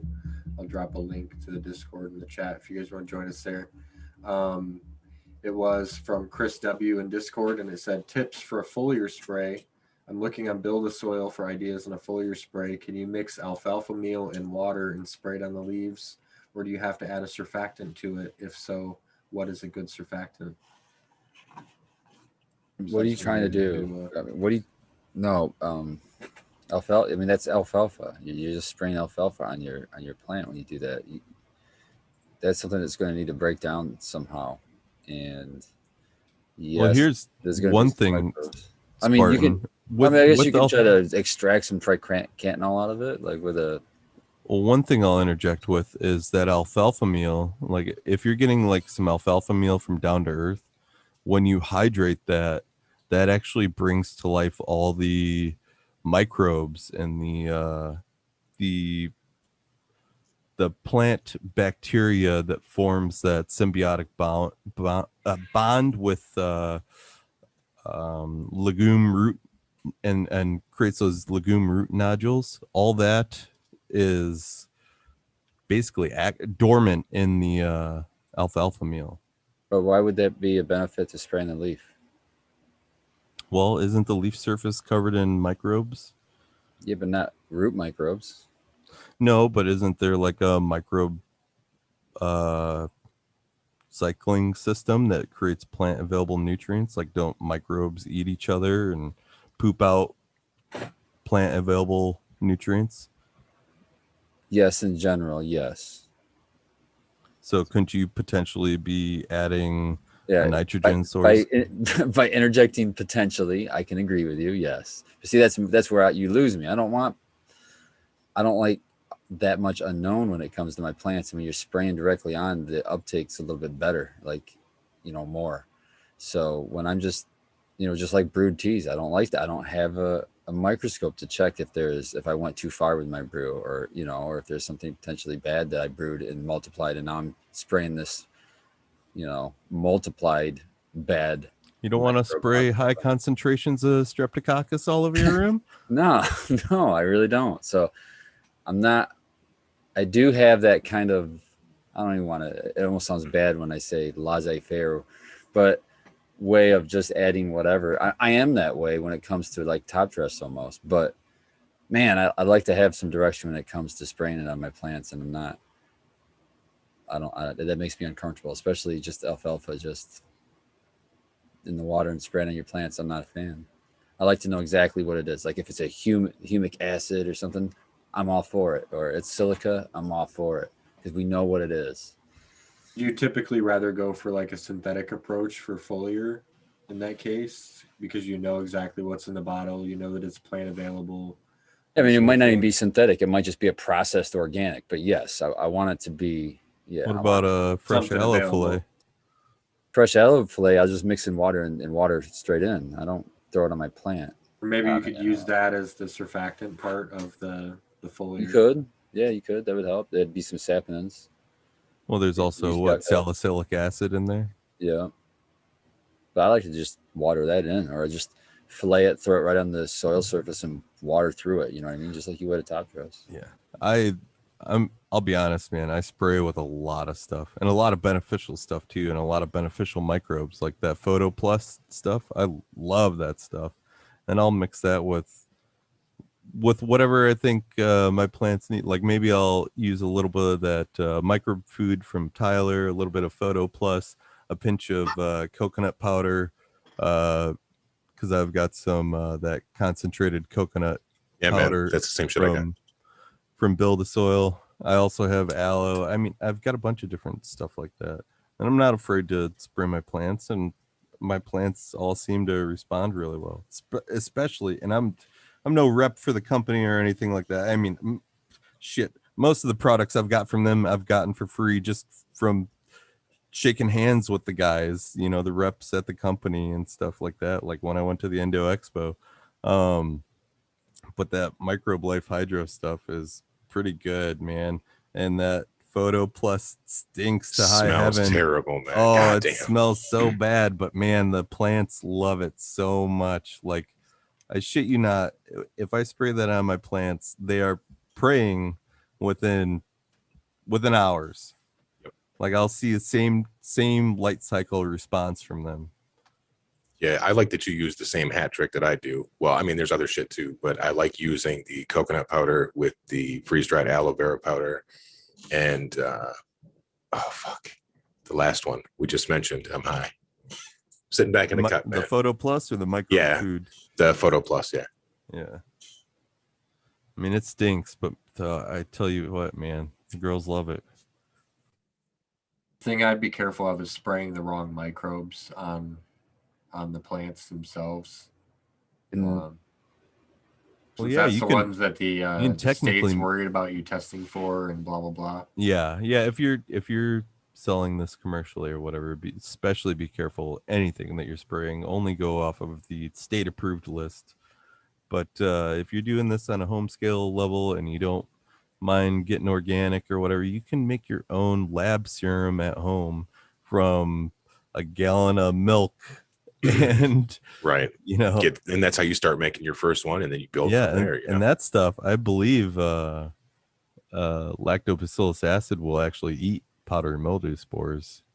Yeah, right, and it brings a higher pH too. Usually, I'm just this is my own personal organic journey, but I'm personally at the step in my journey of minimalism. So I'm trying to eliminate steps. I want to get away from I want to get out of the plant's way and not be constantly fucking with them.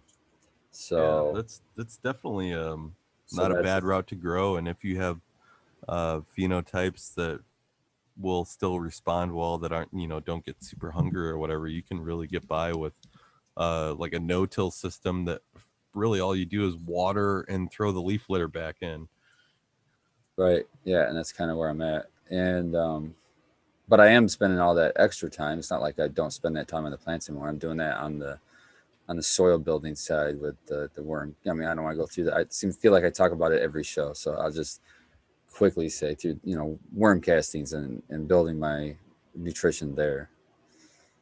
Well, speaking of watering in, I should say, I noticed in chat, Archie B. Groen asked about aloe and if you can use too much aloe. And I noticed that Abolished, you posted a picture, was it today, of your big old huge aloe plant. And I was going to ask you about that because I've never used aloe in my water. And can you use too much aloe? No, I don't think. I mean, maybe, but not really. Not with so aloe is with the powder, probably. But aloe's like, I want to say Coot was telling me it was like 80% water or something. So it's mostly water. Right. I would think you can kind of gum up your water, like make it more viscous. Yeah, it is like a snot consistency, this stuff. Yeah. So what do you do? Like if you had a big plant like Abolished has, he just takes off just one big huge leaf and then just we cut it into slices and then you put it on top of the soil like a top dress and then water through. So if you got like a longer pair of like fabric scissors or something like that, you can fillet it all the way down. Just cut it in little slices. Oh, okay. And you can just toss it on top of your soil and then water through. That seems to be works really well for us. Okay. All right. But as far as like too much, I wouldn't think so unless say like maybe really, really late in flower, you'd have to like, you'd probably need the powder form like Spartan said to do it and you just it would be a hormone thing or from the salicylic acid or whatever. But the aloe, yeah. Other than that, I think it'd be good to use as much as you want. I like it for cloning the best. I mean, I don't know. I'll take a hunk like this, and I'll just take my scissors and cut the skin away and peel it apart, and then just scrape all that inside shit into the water that I take my cuttings and put my cuttings in. You know, I just mix it up in that Nature's water. root cubes, You know what the real brew? Yeah, that's the real bro thing is. If you have somebody that you want to give a clone to, is cut a small piece of your aloe off and just stick your clone right in there. Yeah, that is cool. Away she goes, man. That is cool. Yeah, no, the aloe, what I use, I have the freeze dried powder, which isn't, as common. I don't know what build of soil tells you to use because I don't have build of soil, but I only use like a very minimal amount, maybe an eighth of a teaspoon for, like a 32-ounce sprayer. That's about it. I mean, it's easy. I usually mix my freeze dried aloe with the freeze dried coconut powder. And then I have a soap nut that I just keep in the bottom. So when I fill it all up, give her a shake, hose them down. And I use it every couple of days in veg. I like to try to get the ladies looking real fancy dancy before I ship them into flower. So, and that's the point that I'm going to be trying to take clones off them and everything else. So it's a good thing to do. No real men will consider it cheating, but there's usually directions that come with everything. Just read those. That is cheating. Directions.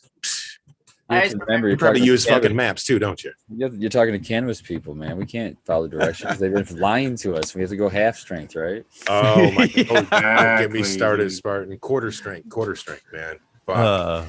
Why my plant no grow, fam? Why does my little Christmas tree look like shit? I always knew you were synthetic at heart. Yeah, man. Why am I playing over? Cheers, chat. I'm glad everybody's still hanging out with us. I hope you've had a chance to have some laughs and learn a few things. If you have any other questions, drop them in the chat for us. Don't forget to give us a like or an unlike, as it were, and to come back through tomorrow night at 11 p.m. to hang out with me and Red and Spartan and Sequence.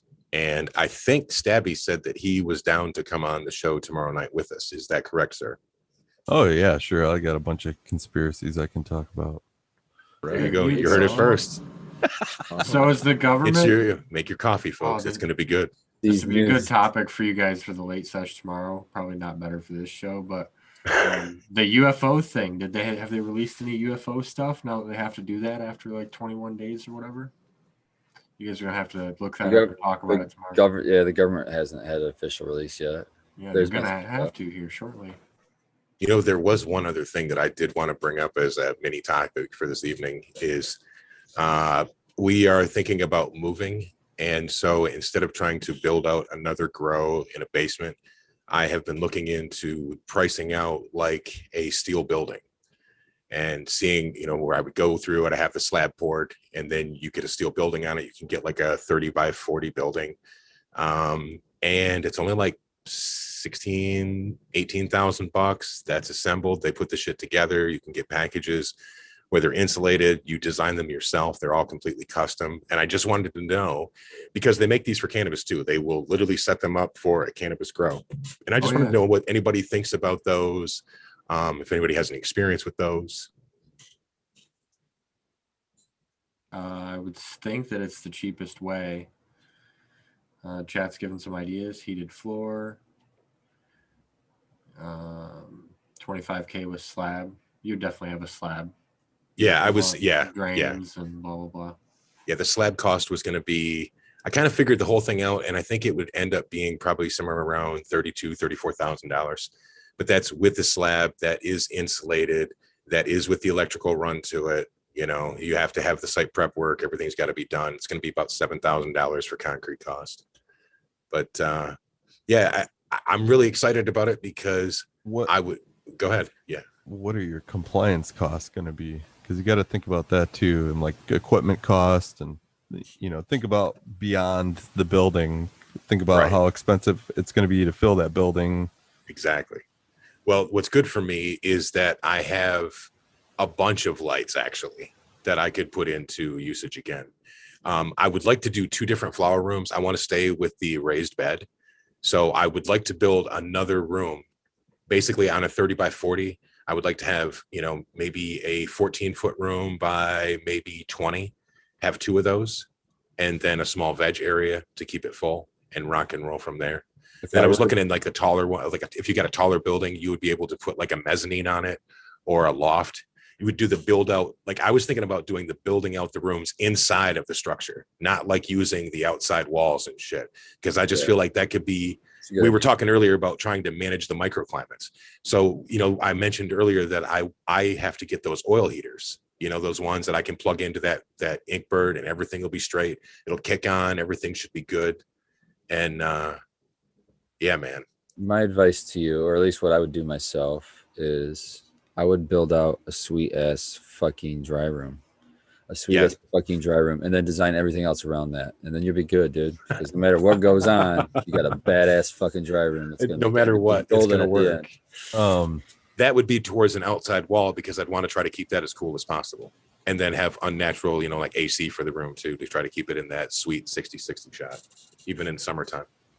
Here's one thing you can consider, or at least compare the cost to, is have you thought at all about shipping containers and then framing them out and spray foaming them? I thought that's what he was saying. No, these are like a steel building is you can get any size you want. Okay. A steel building. And Red, don't you have some experience with this? It's like a tubular style building. I didn't purchase a building. I purchased property with a building. Okay. And Dan, it's not tubular, it's the actual square kind. But yeah, it's similar to that. Yeah, they call it tube, I think. Tube frame. Yeah, because it's extruded tube. It's a kit. Yeah, they build those specifically. Like you tell them where you want the windows, you tell them where you want the, like the roll-up door or the garage door. Yeah, it's just the thing is when you look at these kits, realize that this is an installed fee. Like you don't get this big motherfucker and then try to figure out what A, B, and putting these things together. Crew comes in, does it in a day or two, and that's it. It's done. Yeah, that's worth it if you ask me. Let somebody fucking put it all together. Then you don't have to worry about it. I'm not getting any younger, folks.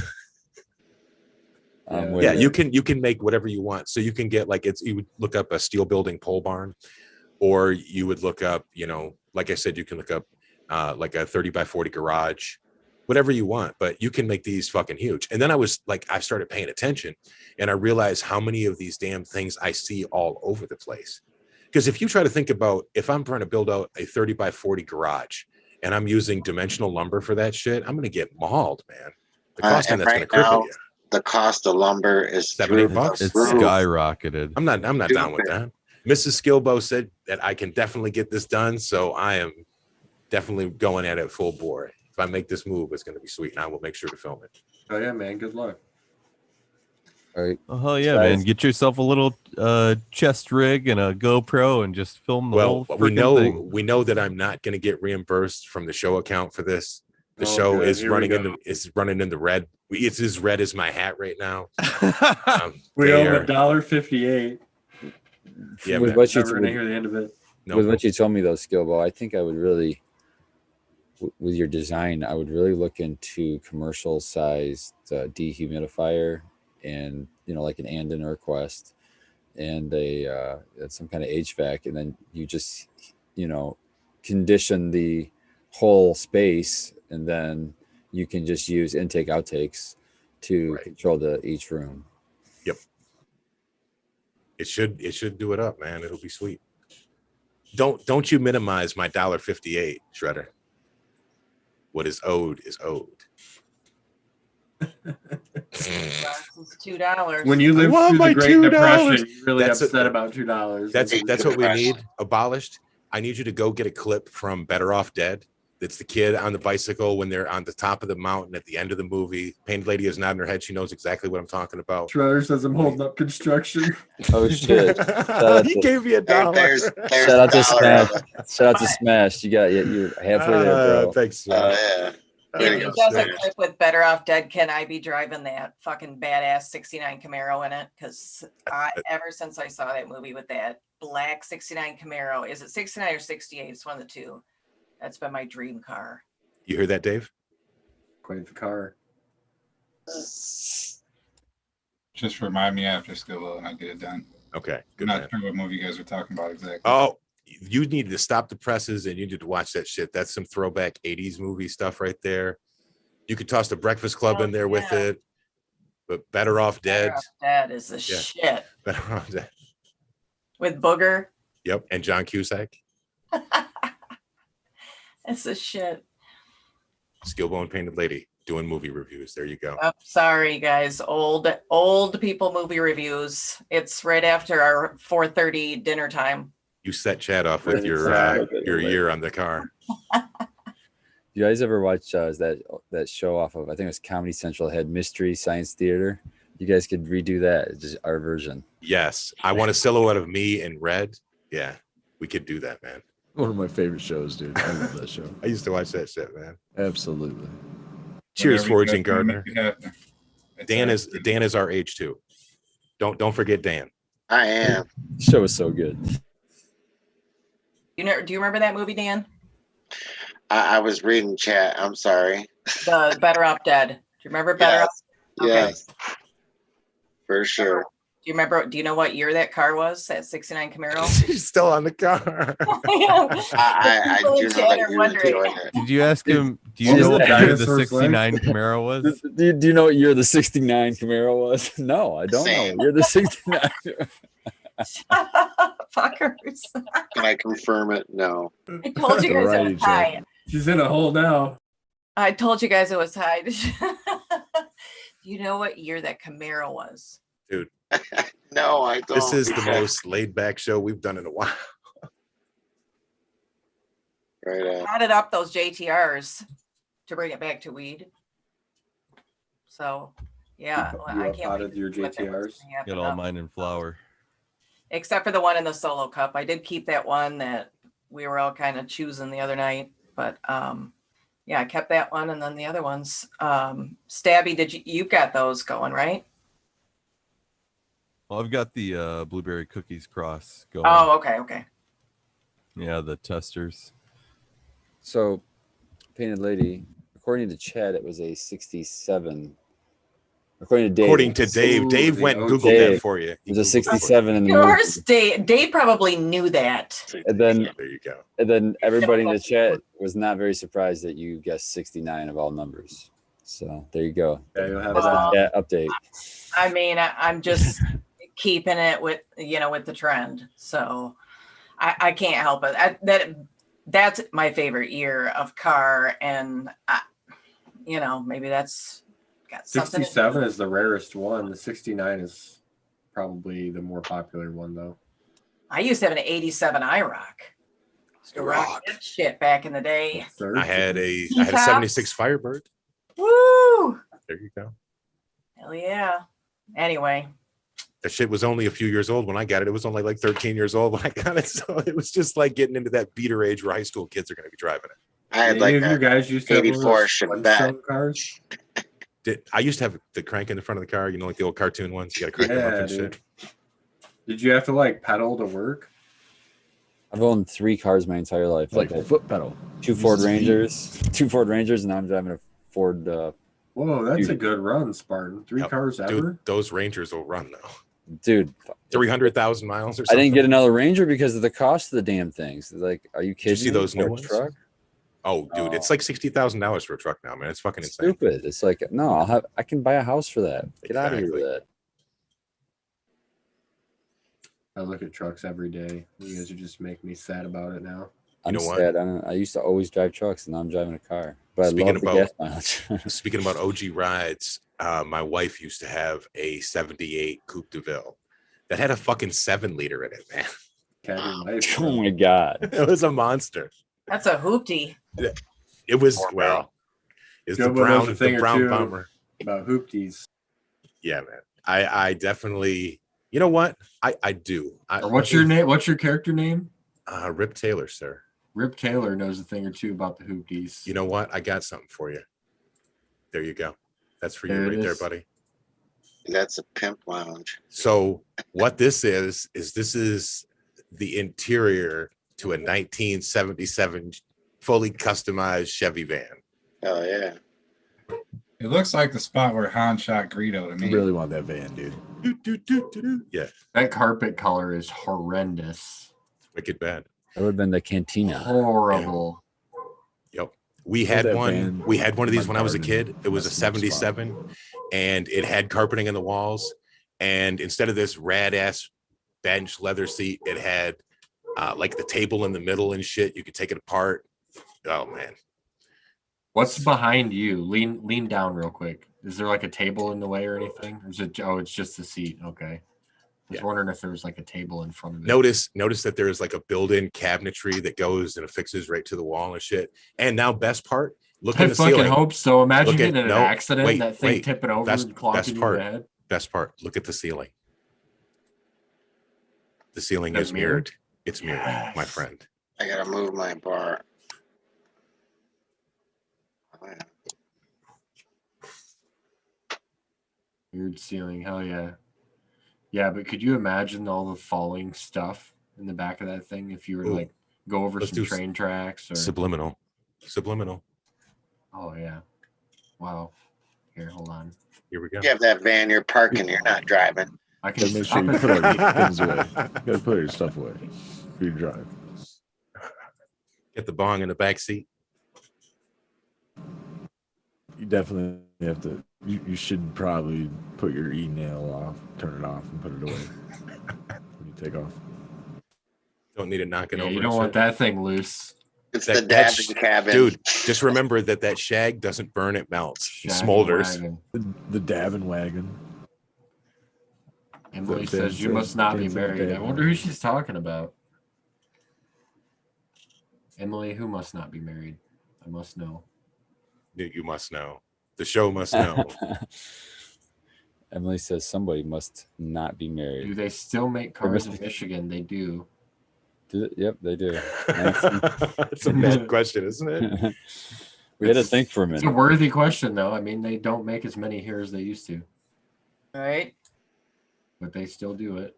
They design a lot of cars here, though. That's the thing. Oh, Skilbo must not be married. Do a lot of testing. Oh. Oh, Skilbo is married. There's a couple. Skilbo. Did you see that with Shaggin' Wagon? Yeah, Yeah, how could he not? Yeah. He was sitting in that shaggin' wagon. He's Gilmore's great one of the at few it. that is, isn't he?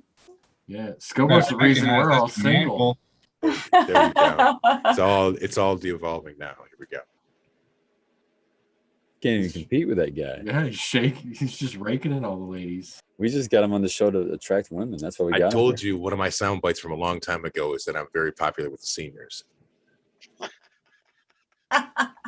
You should see him when we go to Big Boy Buffet in the morning.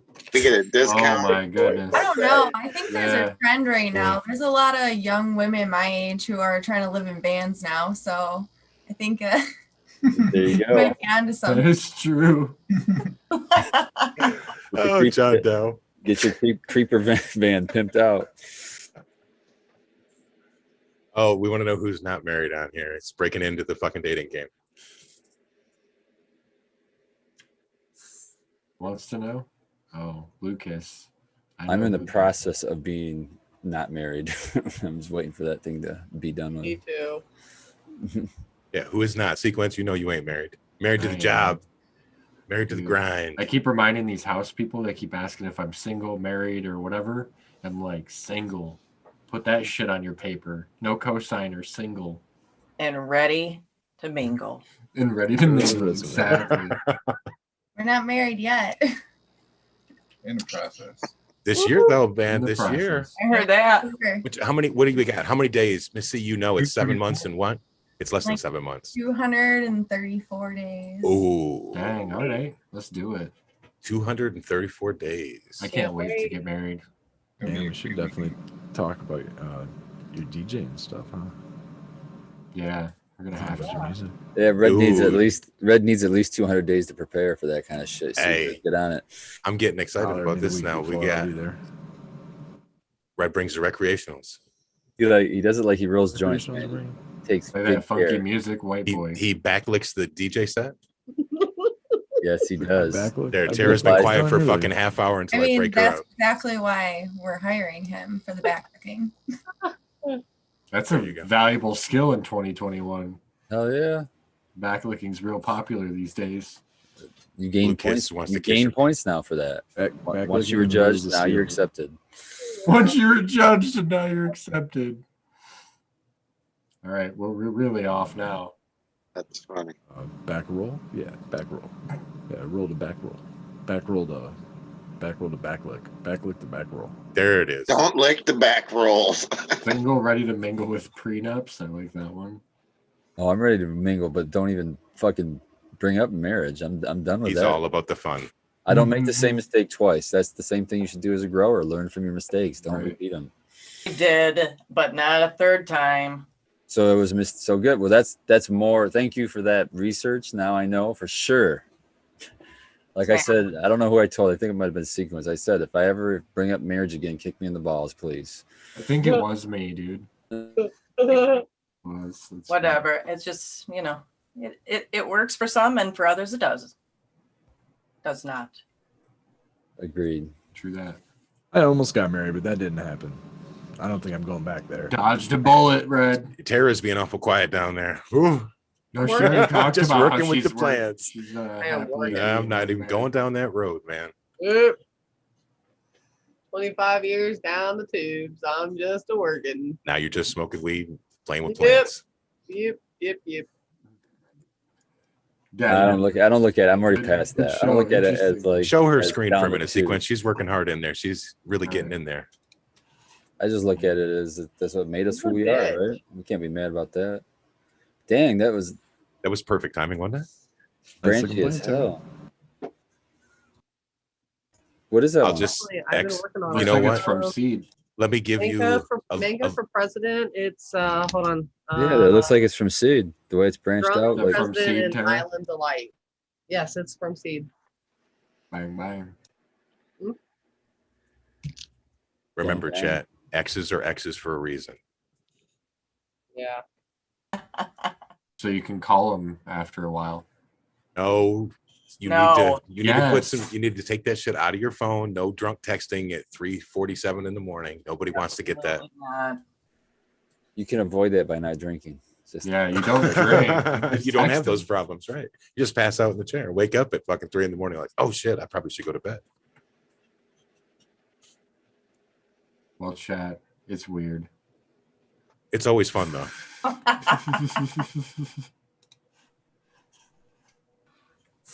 Exes belong in Texas. Oh, that's an old fucking country song. it's a good one though. That's a good one. All right, chat. Check out our sponsors, Easy Swap Pots, 2020 Mendocino. Check out these fine folks on this panel. Dankman Dan, Spartan Grown, Painted Lady Gardens, Red Setter Farm, Stabby, Skillbow, Abolish and Miss C, and Tara. For the folks on the panel, I'm just a humble lettuce farmer. Yeah, Stabby Lettuce Farmer. Lechuga. Don't let the lettuce confuse you, though, He has a or big pump. distract you from the it's a fact mask. that he is a It's all water. Started Anyway. the- He does have a human Conglomerate. hand now. There's a human hand there. I see human. It's He's just trying to distract from Pumice Gate by exactly. putting lettuce on his face. That's Shout really out to big. Call me Big Pump. It's really just covering the face of big pumice. Yeah, don't let it happen. It's a big pumice disguise, is what the it next is. time you're on here, Stabby, I need you to make some kind of mock-up of like what Big Pumice would look like. That's And big maybe I'm a- pumice with a ghillie suit on. I signed an NDA and I can't disclose that, what they actually look like. Maybe on the late Let's just session we let can us talk all about come together. whether or not that hand is actually He is hand coming- Anunnaki. Remember to come see him tomorrow night with us on the late session, 11 p.m. Proprietary The information. aliens, I want to know No, why they're late session. bleaching. Sequence has lost control of this motherfucker. I know thought the this fucking was a late off button session. is. Bring him Yeah, back this one. bring it back into order. Pull the Late reins. session. Pull the reins. Get them smelled up. Night, guys. Good night. Good night. Night, John boy.